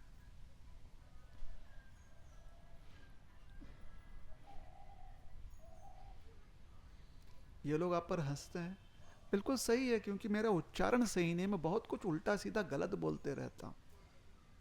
अच्छा एक बात बताओ, आप रोते क्यों? तो क्या करूं, गीता का हर पन्ना में पढ़ता हूं तो मुझे भगवान श्री कृष्ण का दर्शन होता है, जो सारथी के रूप में अपने हाथ में लगाम पकड़े हुए अर्जुन का रथ हाँक रहे हैं। उनके चेहरे, उनका जो मुखारविंद है, वो अपने भक्त के प्रति कितना करुणा से भरा हुआ है। ये जो पार्थ सारथी स्वरूप है, उसको देखकर कि भगवान मेरे सारथी बन गए हैं अपने भक्त के लिए, मेरे आंखों से अश्रुधारा रुकती ही नहीं। महाप्रभु बहुत प्रसन्न हुए, उन्होंने उनका आलिंगन किया और कहा कि भगवत गीता की समझ आपको है, जिस प्रकार से आपको भगवत गीता के संदेश का अर्थ समझ में आया है, बहुत अद्भुत है। साक्षात कृष्ण का दर्शन कर रहे हो आप। जब महाप्रभु ने ऐसे आलिंगन किया तो उस ब्राह्मण ने कहा कि जो आनंद भगवत गीता के जो पन्ने हैं या श्लोक हैं वो पढ़ते हुए जो आनंद आता है और भगवान का दर्शन होता है, वही आनंद आपके आलिंगन में प्राप्त हो रहा है। मुझे पूरा विश्वास है कि वही कृष्ण आप हो। महाप्रभु ने उसकी बात स्वीकारी और उसे विशेष दर्शन दिया और उनसे कहा कि किसी को बताना नहीं कि मैं वही कृष्ण हूं। इस अवतार में मैं भगवान नहीं, भक्त का धर्म निभा रहा हूं। इसलिए मेरी आग्रह भी है और आदेश भी है आपसे कि आप किसी को यह नहीं बताएंगे कि हम कृष्ण हैं, हम वही कृष्ण हैं। रोज वो ब्राह्मण जो है रुका रहता कि कब महाप्रभु का दर्शन होगा, और दर्शन लेकर बहुत ही संतुष्ट होता। तो इस प्रकार से चैतन्य महाप्रभु के बहुत सुंदर सुंदर अनुभव हैं इस क्षेत्र में। अब यहां से हम जाएंगे दक्षिण मथुरा, जिसको आज के समय में हम मदुरई कहते हैं। एक बार कदम्ब वन नाम के क्षेत्र में, कदम्ब वनम, कदम्ब के बहुत सारे मुख्यतर जो वृक्ष थे कदम्ब के वृक्ष थे। ऐसे एक बहुत ही विशाल कदम्ब वन क्षेत्र में धनंजय नाम का एक व्यक्ति जो भेड़ बकरी पालता था, वो निकल रहा था। तो उसने देखा कि सहस्र अक्ष जिसके शरीर पर हो ऐसा एक व्यक्ति शिवलिंग की सेवा कर रहा है। उन्होंने ये बात आकर राजा को बताई। राजा समझ गए कि साक्षात इंद्रदेव यहां पर लिंग पूजा कर रहे हैं। राजा ने वहां पर महल बनाया।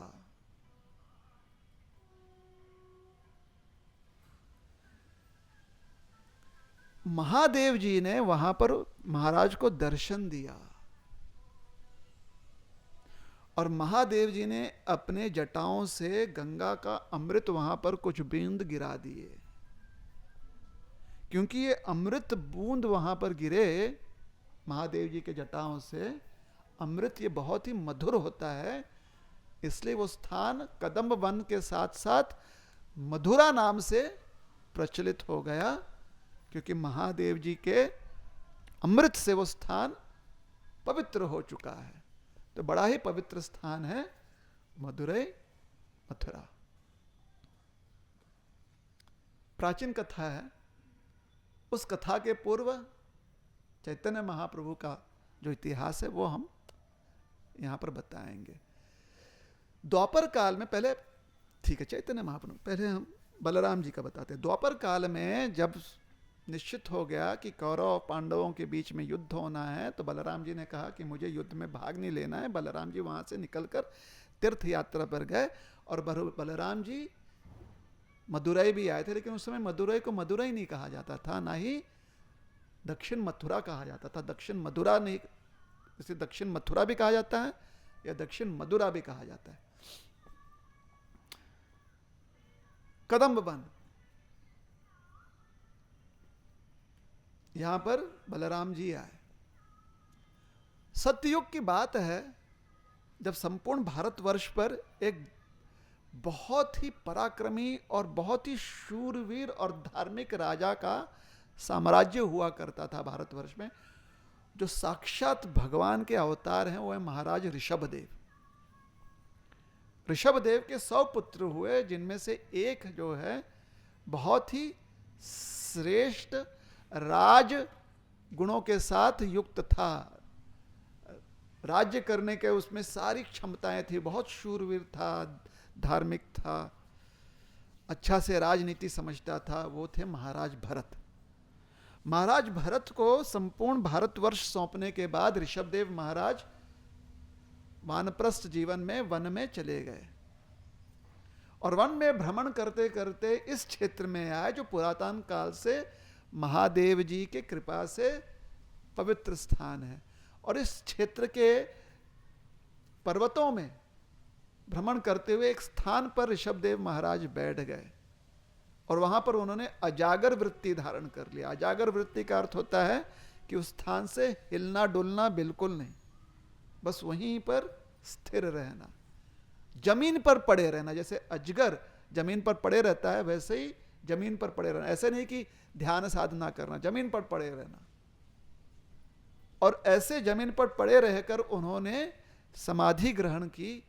और जब समय आया, ऋषभदेव महाराज को लगा कि अब समय सही है, उन्होंने अपने ही भीतर जो अग्नि तत्व है उसको प्रज्वलित किया और अपने आप को और उस वन को जो है भस्म कर दिया, शुद्ध कर दिया। इस प्रकार से जब कोई योगी अपनी योगिक सिद्धि से भस्म करता है तो शुद्धिकरण होता है। वो जो परिसर है उसे कहते हैं ऋषभ पर्वत। ऋषभ पर्वत में दर्शन करने हेतु कौन आए? हमारे बलराम जी। चैतन्य महाप्रभु भी इसी प्रकार से ऋषभ पर्वत में, जहां पर ऋषभ देव ने अपनी भूतल की जो यात्रा लीला है वो समाप्त की, अप्रकट हो गए, योगिक सिद्धि से सब कुछ शुद्ध कर दिया, भस्म कर दिया, वहां पर दर्शन करने आए। वहां पर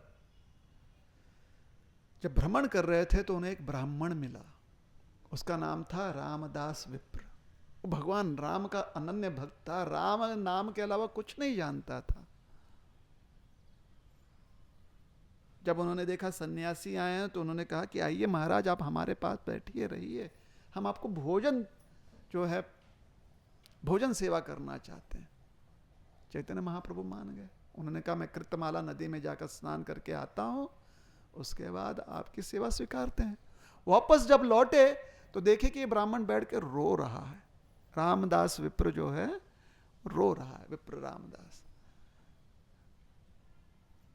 तो उन्होंने सोचा कि ठीक है, रो रहे हैं, इनका कुछ निजी होगा। कभी कभी हमें लगता है ना कि हस्तक्षेप नहीं करना चाहिए, तो महाप्रभु कुछ नहीं, ये रोए जा रहा है, रोए जा रहा है। मध्याह्न हो गया, समय बीतता जा रहा है, 2 बज गए, 3 बज गए। महाप्रभु ने हल्के से जाके कहा, वो भोजन सेवा की बात आप कर रहे थे? ओहो, मैंने कुछ बनाया ही नहीं। आपने बनाया नहीं? क्यों नहीं बनाया? बोले मैं तो रुका हुआ हूं, लक्ष्मण भैया अभी वन में गए हैं, लकड़ियां उकड़ियां लेकर आएंगे, तब हम यहां पर जो है चूल्हा जलाएंगे, फिर वो कुछ जड़ी बूटी लेकर आएंगे, कुछ कंदमूल लेकर आएंगे, कुछ शाक लेकर आएंगे, फिर हम उसे पकाएंगे, फिर हम भोजन, आपको भोजन सेवा करवा सकते हैं। महाप्रभु ने जब ये ऐसा देखा, उनका इस प्रकार की उनकी भावना, तो समझ गए कि ये बहुत ही अंतरंगा भक्त है भगवान का। ऐसे कर कर ऐसे जब वो बोला, फिर अचानक उसे ध्यान आया कि अरे सन्यासी देवता यहां पर आए हैं और मैंने उनको भूखा रखा। उन्होंने कहा महाराज महाराज क्षमा कीजिए, अभी तुरंत कुछ करते हैं। महाप्रभु वहीं पर बैठे थे, इसलिए हमेशा उनके ध्यान में रह गया कि सन्यासी देवता है यहाँ पर। तो ब्राह्मण देव ने भोजन तैयार किया, महाप्रभु को 3 बजे जाकर भोजन परोसा, 4 बजे दोपहर का भोजन ग्रहण कर लिए। उसके बाद महाप्रभु ने कहा, चैतन्य महाप्रभु ने कहा कि आप भी भोजन लीजिए। बोले मैं भोजन नहीं कर सकता। बोले क्यों? वो दुष्ट रावण वो सीता मैया को चुरा कर चला गया। रामायण में कहां से कहां पहुंच गए देखिए। भोजन के पहले लक्ष्मण भैया आए नहीं, चित्रकूट में थे। भोजन उपरांत पंचवटी से आगे निकल गए। रावण दुष्ट सीता मैया को लेकर चला गया। सीता मैया कितनी तकलीफ में होंगी, राम से विरह है, प्रभु राम कितने विरह में है, वो कितना रो रहे हैं, मैं कैसे भोजन कर सकता हूं, कितने दुख की बात है। चैतन्य महाप्रभु ने कहा महाराज 2 युग पहले की कहानी है ये। बोले नहीं, ये अभी अभी हुआ है, आपने सुना नहीं ये समाचार? भूल गए कि चैतन्य महाप्रभु सन्यासी देवता। फिर से रामायण में चले गए, पूरी तरह से लीन हो गए। महाप्रभु ने सोचा कि यही इनकी नित्य लीला है, इसमें ये संतुष्ट हैं। वहां से आगे निकले और यात्रा करते करते महाप्रभु कहां पर पहुंचे? जहां पर उन्हें पहुंचना चाहिए था, जहां से हम आ रहे हैं। लेकिन उसके पूर्व महाप्रभु उनको समझाने का प्रयास किया कि ऐसा नहीं है ब्राह्मण देवता, रावण जैसा व्यक्ति कभी भी सीता जो तत्व है उनका स्पर्श नहीं कर सकता, क्योंकि जैसे स्पर्श करेगा भस्म होकर राख हो जाएगा। ये साक्षात देवी हैं, शक्ति मैया हैं। शक्ति मैया का स्पर्श कौन कर पाएगा बिना उनके आज्ञा के? रावण ने उनको स्पर्श किया ही नहीं। जो हुआ है वो सब छलावा है। रावण जो है मोहग्रस्त, उसे लग रहा है कि सीता का अपहरण किया, लेकिन सीता का अपहरण रावण नहीं कर सकते, वो मायावी सीता है। उन्होंने कहा बात आपकी सही है, लेकिन मैं क्या करूं? मेरे रामचंद्र भगवान रो रहे हैं, सीता मैया वहां पर है, तो उनको छोड़कर उन्होंने कहा कि इसमें ही आप जो है निश्चिंत रहिए। वो आगे अपना यात्रा पर निकले और पहुंचे सेतु बंध क्षेत्र, जहां पर ब्राह्मण सभा में उन्हें मिला कूर्म पुराण। कूर्म पुराण में मिला प्रमाण। प्रमाण ये मिला कि अग्निदेव जो हैं उन्होंने फेरबदली की है, और वास्तव में रावण किसको लेकर गया था? वेदवती को, जो मायावी सीता है। तो कूर्म पुराण की प्रति वहां पर नई प्रति छोड़कर जो पुरानी पूर्व पुराण की प्रति थी आदि, वो प्रति लेकर महाप्रभु वापस कहां लौटे? रामेश्वरम से मदुरई। और यहां पर ऋषभ पर्वत, और यहां पर उन ब्राह्मण देवता को उन्होंने पुराण दिया और कहा कि ये पढ़ो। और वो पढ़ने के बाद वो ब्राह्मण देवता पूरी तरह से निश्चिंत हो गए। शास्त्र प्रमाण है, इसलिए अब हमें शोक करने की आवश्यकता नहीं है कि सीता मैया का अपहरण रावण ने किया। रावण ने जिसका अपहरण किया वो है मायावी सीता। तो मदुरई में चैतन्य महाप्रभु ने इस ब्राह्मण को इस प्रकार से अपने शोक से मुक्त किया। तो आपके मन में कभी कोई शोक हो तो शोक मुक्ति स्थान जा रहे हैं।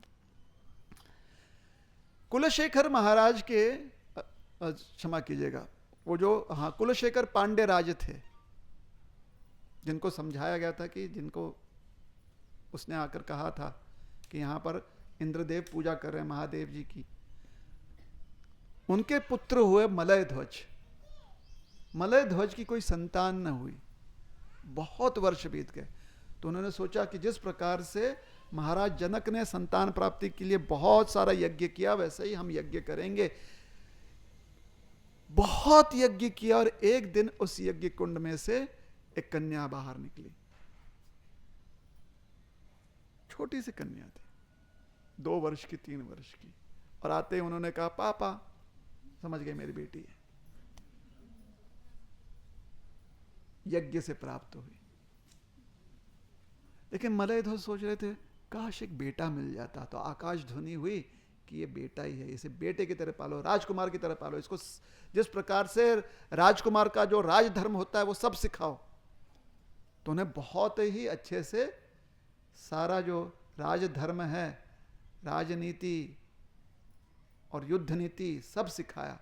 इतनी शूरवीर कन्या बन गई वो कि मदुरै के आसपास का जितना क्षेत्र था वहां पर जो भी आतंकी प्रकोप था सबको शांत कर दिया, अपना साम्राज्य का विस्तार किया। और अपने माता पिता से आज्ञा लेकर उन्होंने कहा एक दिन हम जाएंगे कैलाश और कैलाश पर भी विजय प्राप्त करेंगे। और जब कैलाश पर्वत पहुंची, वहां पर जितने भी शिवगण थे सबको परास्त किया उन्होंने युद्ध करते हुए। और अंत तो गत्वा जब महादेव स्वयं उनको आना पड़ा, तो महादेव का दर्शन करते ही उन्होंने कहा कि अब युद्ध नहीं करना है, हमको इनसे विवाह करना है। इतने सुंदर थे हमारे महादेव। महादेव जी अचंभे में। तो जब माता सती ने अपना देह त्याग कर दिया था, तो पुराण समझाते हैं कि शक्ति रूप में वो पार्वती के रूप में आई, लेकिन वही शक्ति अंश जो है मलय ध्वज राजा के सुपुत्र के रूप में आया यज्ञ कुंड में। और उनका सुंदर स्वरूप इतना आकर्षणीय था, लेकिन उसमें से सबसे आकर्षणीय थे उनके नेत्र जो बिल्कुल मीन के समान थे।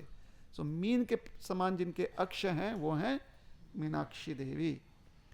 मीनाक्षी देवी के नेत्र इतने सुंदर थे कि सबको उसका सुंदर कृपा दर्शन होए, इसके लिए वो अपनी पलकें कभी नहीं झपकाती हैं। मीनाक्षी देवी अपनी पलकें कभी नहीं झपकाती हैं। इसलिए कहा जाता है कि उनकी कृपा से जो कोई भी उनके इस क्षेत्र में आता है, मदुरई क्षेत्र में, कभी भी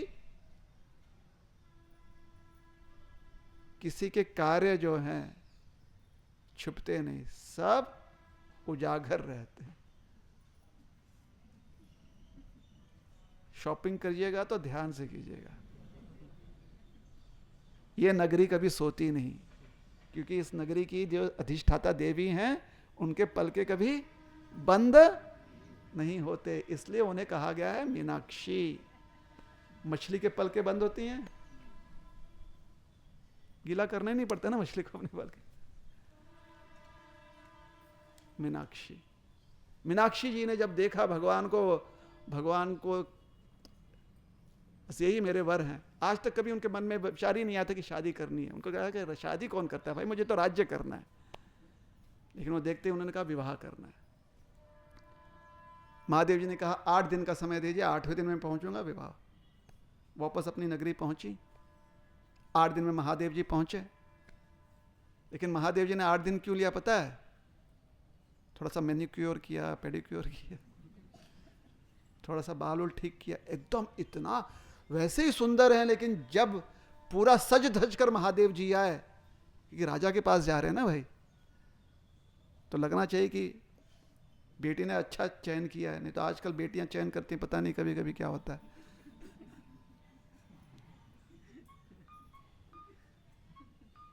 और ऊपर से बॉलीवुड हमेशा बेटियों से यह अपेक्षित करता है कि किसी ड्राइवर को चुने वो, कि ड्राइवर जैसा एकदम अच्छा कोई और हो ही नहीं सकता। वो भी पिताजी का जो गाड़ी चलाए, कार चलाए, वो ड्राइवर। बॉलीवुड की जय। उसको देखकर पता नहीं कितने हमारे कन्याओं ने ऐसे ही ड्राइवर को पकड़ लिया, बाद में फिर पता नहीं क्या हुआ। तो चयन करना है तो ठीक से, जैसे मीनाक्षी जी चयन करती हैं वैसे कीजिए। साक्षात महादेव, महादेव जी सुंदर बनकर आए। लेकिन जब बनकर आए सुंदर, साथ में किसी को लाए नहीं, क्योंकि जानते हैं ये तो सुंदर नहीं हो सकते ना। एक बार का उनका अनुभव है, पार्वती जी के साथ जब करने का अनुभव देख लिया, सारे गण क्या कर आ गए वहां पर। बोला तुम में से कोई नहीं आएगा। एक ने कहा मैं आता हूं ना, एटलीस्ट वन। बोला ठीक है, एक प्रतिनिधि के रूप में एक चलेगा। उसका नाम था गुंडोधर। क्या नाम था? महादेव जी की कोई योजना थी, किसी को बताया नहीं उन्होंने। बोला तुम चलो, बाकी किसी को लेकर नहीं। अच्छे से राजा ने जब देखा, मलय ध्वज ने और रानी ने देखा, बोले, रानी ने सोचा इससे अच्छा वर तो हम भी नहीं ढूंढ सकते थे। उन्होंने पूछा आपका नाम क्या है? महादेव ने कहा मेरा नाम सुंदर है। तो मदुरई में महादेव जी सुंदरेश्वर, हमारे सुंदर भगवान है। अच्छे से विवाह हुआ। मैया ने थोड़ा सा महादेव जी की टांग खींचना सोचा कि टांग खींचूं, है ना, शादी हो रही है। 8 दिन में तो आ गए, उससे पहले तो 2 दिन खाली भेंट हुई थी। पता नहीं हंसी मजाक करते हैं कि नहीं करते हैं। तो टांग खींचने के प्रयास किया। बोला हमने इतना प्रयोजन किया, हमें लगा पता नहीं कितनी बड़ी बाराती आएगी, बारात में लोग आएंगे। एक ही आदमी आया। महादेव जी ने कहा इस एक ही को लेकर आए, क्योंकि एक को संतुष्ट करना ही थोड़ा आपके लिए कठिन जाएगा। और लोगों को लेकर आता तो अच्छा, इनको संतुष्ट करना है, इतना कठिन जाएगा। सारा जितना भोजन है सब लेकर आओ, देखते कितना खाता है। पूरा खत्म कर दिया। बोला और चाहिए। गुंडोधर, उधर जिसका गुंडा है गुंडोधर सब कुछ खा ले। बोला और चाहिए। अब सब कोई परेशान, और कहां से लेकर आए? जितना कुछ बना था सब कुछ खत्म। महादेव जी हंसने लगे, बोले मान गए, ये काफी है।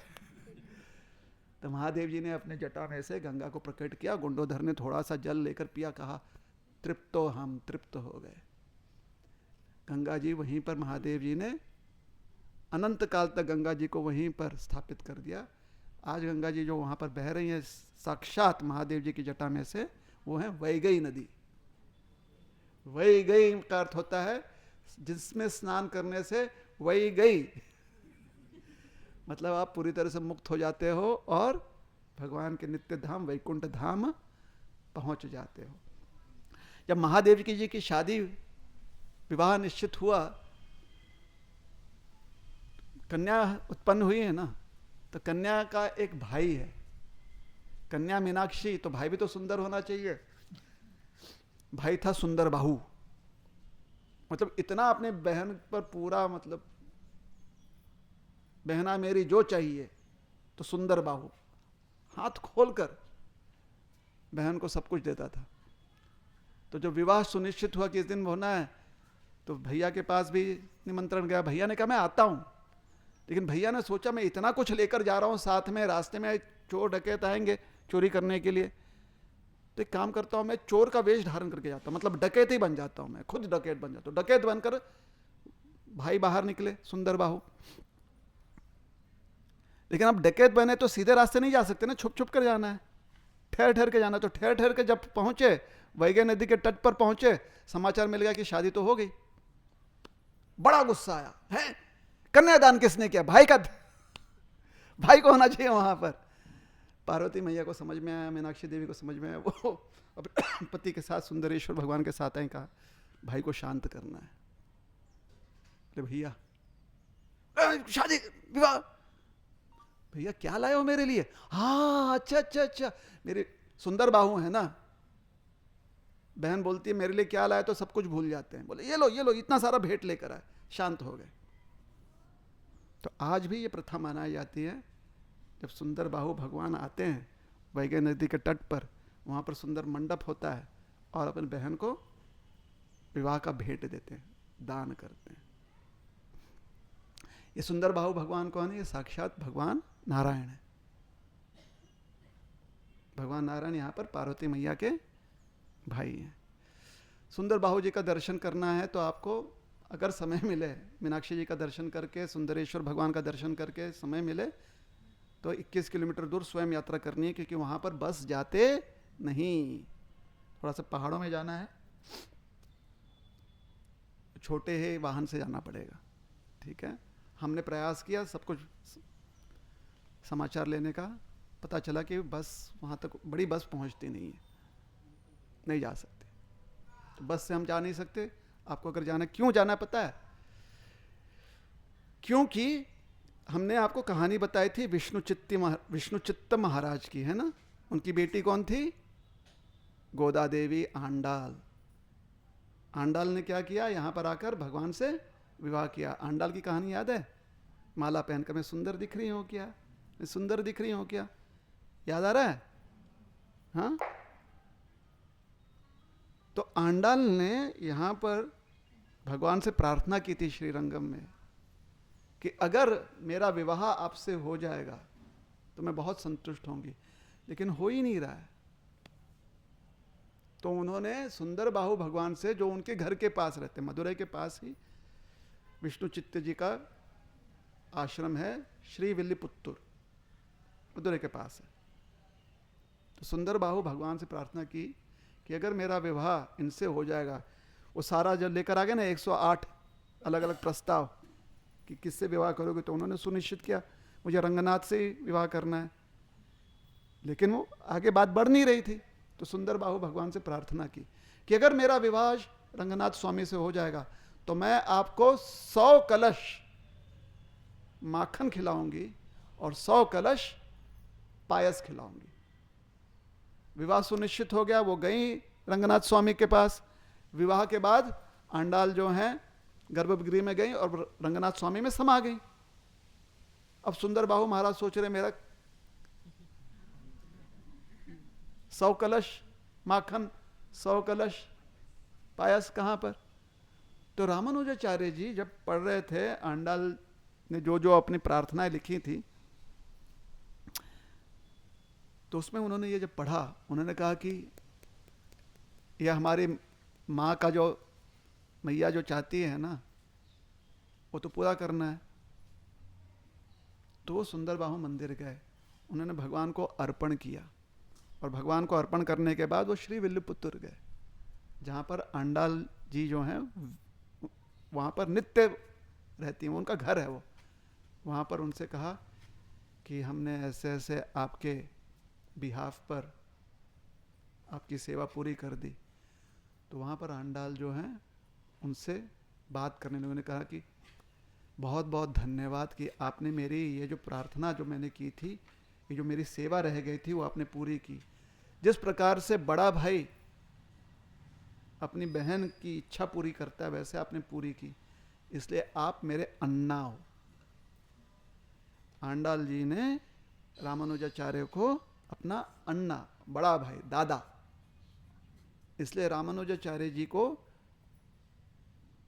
गोदाग्रज भी कहा जाता है। जो अग्रज हैं गोदा देवी के, जो बड़े भाई हैं गोदा देवी के। तो कहां पर यह सिद्ध हुआ कि वो बड़े भाई हैं? सुंदर बाहु मंदिर में। तो सुंदर बाहु मंदिर में रामानुजाचार्य जी को आंडाल के बड़े भाई का क्या मिला? उपाधि मिला। और सुंदर बाहु भगवान को उपाधि क्या मिला है? पार्वती मैया के भाई। ये सुंदर बाहु भगवान की ये सारी लीलाएं हैं। ये हमारे इतिहास समझाता है कि इस प्रकार से भगवान व्यवहार करते। आज क्यों नहीं करते पता नहीं। ना तो शायद हमें नाथ स्वामी जैसी भावना होगी, शायद जनाबाई जैसी भावना नहीं है, शायद तुकाराम महाराज जैसी भावना नहीं, इसलिए शायद भगवान व्यवहार नहीं कर रहे। जिस दिन ऐसी भावना आ जाएगी, शायद कर्माबाई जैसी भावना नहीं है, जिस दिन आ जाएगी भावना, तो भगवान हमारी शायद खिचड़ी भी स्वीकार लें, भगवान शायद हमारी भाकरी स्वीकार लें, भगवान शायद आकर हमसे बातचीत करें, हो सकता है। लेकिन वो भावना लाने के लिए क्या करना जरूरी है? जब हम मदुराई जाएं तो शॉपिंग के साथ साथ नाम जप, नाम स्मरण करना ना भूलें। बार बार आपको बता रहे हैं ये बात। क्यों बता रहे हैं? क्योंकि आपको कहीं मन में ना ग्लानि नहीं होनी चाहिए कि इतने बार शॉपिंग कर दिया, शॉपिंग करते हुए थोड़ा बुरा लग रहा है, करें कि नहीं करें। करना तो है लेकिन बुरा लग रहा है। बुरा बिल्कुल नहीं लगना चाहिए, कीजिए।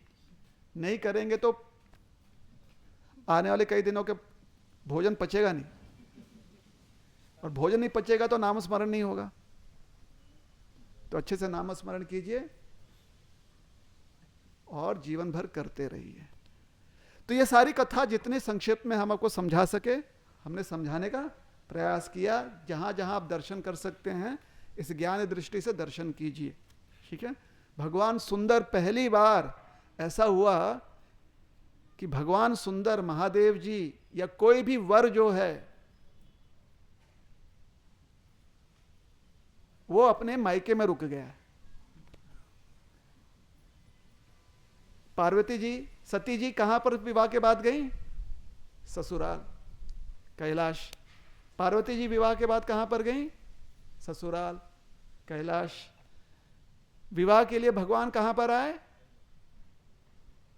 अब मैया को लेकर जाना चाहिए कि नहीं, मीनाक्षी जी को? लेकिन भगवान कैलाश गए नहीं, यहीं पर रह गए।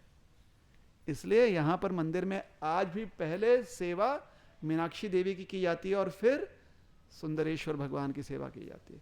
क्योंकि यहां पर स्वामिनी कौन है? मीनाक्षी। और वो कभी भी पलके बंद नहीं करती, देखते रहती हैं, एकदम अलर्ट, हमेशा ध्यान देती रहती हैं। तो यहां पर हम कथा समाप्त करते हैं। फिर से अवसर मिले ना मिले कथा करने का, तो आपसे प्रार्थना यही है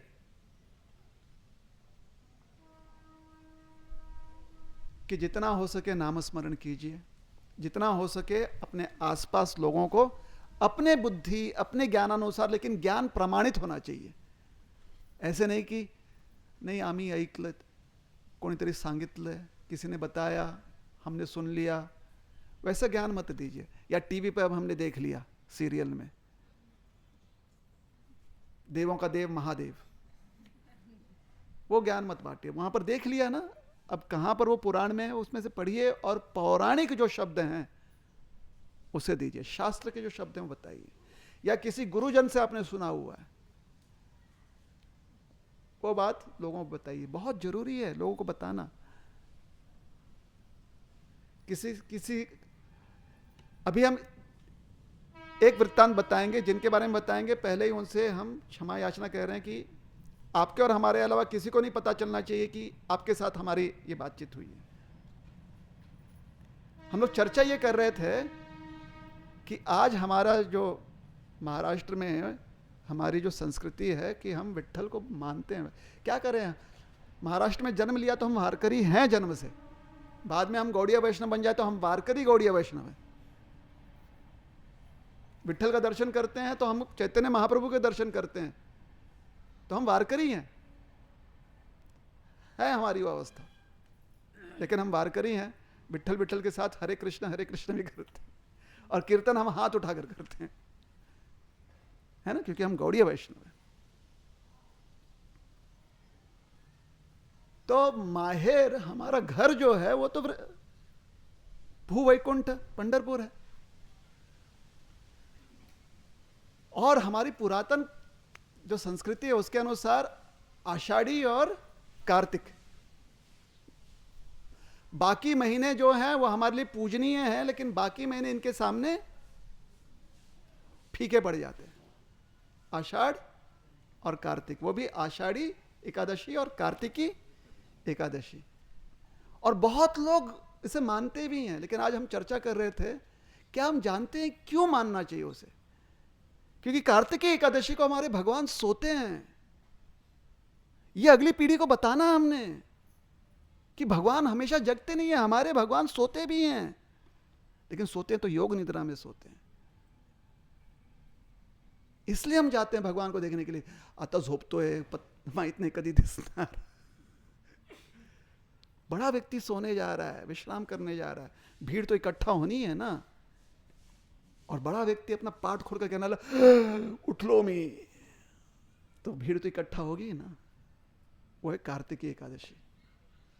तो बताइए, दूसरों लोगों को बताइए, ज्ञान दीजिए, ज्ञान दीजिए, ज्ञान दीजिए, सब प्रचार कीजिए जितना समझ में आया है, लेकिन प्रमाणित ही प्रचार कीजिए।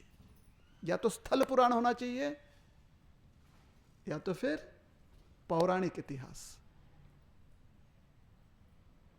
पुराण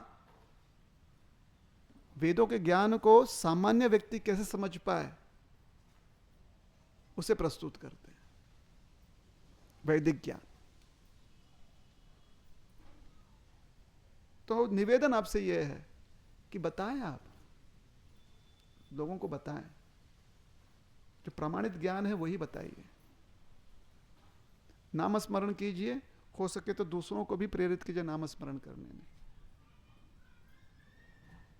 अपना जीवन जो है उसे सत्व में रखिए, जीवन शैली।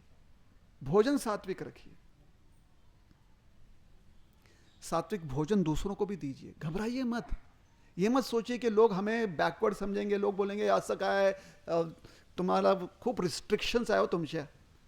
नहीं, हमारे पहले भी, हम गौ मांस खाते नहीं, हम शुकर मांस खाते नहीं, पहले से हमारे बहुत सारे रिस्ट्रिक्शंस है। ये तो सारा समाज हमारा समझ स्वीकारता है, हिंदू समाज। तो फिर थोड़ा सा हम बोल दें कि लहसुन और प्याज नहीं खाते तो क्या समस्या है भाई? इसमें कहां से हम संकुचित बुद्धि के हो गए? कोई संकोच नहीं है, ये हमारे संस्कार हैं, ये हमारी संस्कृति है। हम नहीं खाते, हम पान नहीं चबाते, तंबाकू नहीं खाते, चाय कॉफी नहीं, कषाय लेंगे हम, लेकिन चाय कॉफी नहीं। कषाय लीजिए ना, अलग अलग जड़ी बूटियों का चाय बनाइए, कषाय कहते हैं उसे। काढ़ा, काढ़ा घ्या ना, काढ़ा लेने से भी नींद जाती है दूर। लेकिन काढ़े की आदत नहीं पड़ती कि जोपर्यंत काढ़ा पीत नाही तोपर्यंत आम्हाला होत नाही, ऐसा नहीं होता। समझ रहे इस बात को? जो भी पदार्थ खाने से जो स्वाभाविक शारीरिक क्रियाएं हैं उसमें कुछ रुकावट आ जाए, अवरोध आ जाए, वो नशा है। उस नशे को त्यागिए। तो 4 नियमों का पालन हमेशा करना है। नाम जप करना है, जैसे यात्रा की शुरुआत में हमने कहा ना, हो सके तो यात्रा के बाद भी, कल से भी यही करते रहिए। कम से कम 16 माला जप करने का प्रयास कीजिए जितना हो सके। नशा नहीं करना, जुआ नहीं खेलना, अवैध संग नहीं करना और मांसाहार नहीं करना, और सत्संग में रहिए।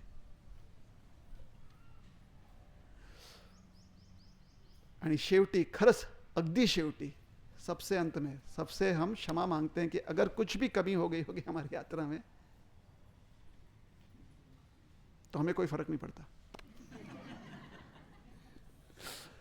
लेकिन नहीं, ऐसी बात नहीं। तो उसके लिए हम आपसे क्षमा मांगते हैं। प्रयास हमने बहुत किया, भगवान नहीं है, इंसान है, कमियां हैं, हमें भी बहुत सारी कमियां हैं, उसकी वजह से तकलीफ निश्चित रूप से आपको हुई होगी। तो कृपया करके, हो सके तो नहीं बोल रहे, हम बोल रहे कृपया करके, जबरदस्ती कर रहे हैं आपके ऊपर, क्षमा जरूर कर दीजिएगा हम लोगों को। हरे कृष्ण। श्रील प्रभुपाद की जय, गौर भक्त वृंद की जय। अब आप रुकेंगे?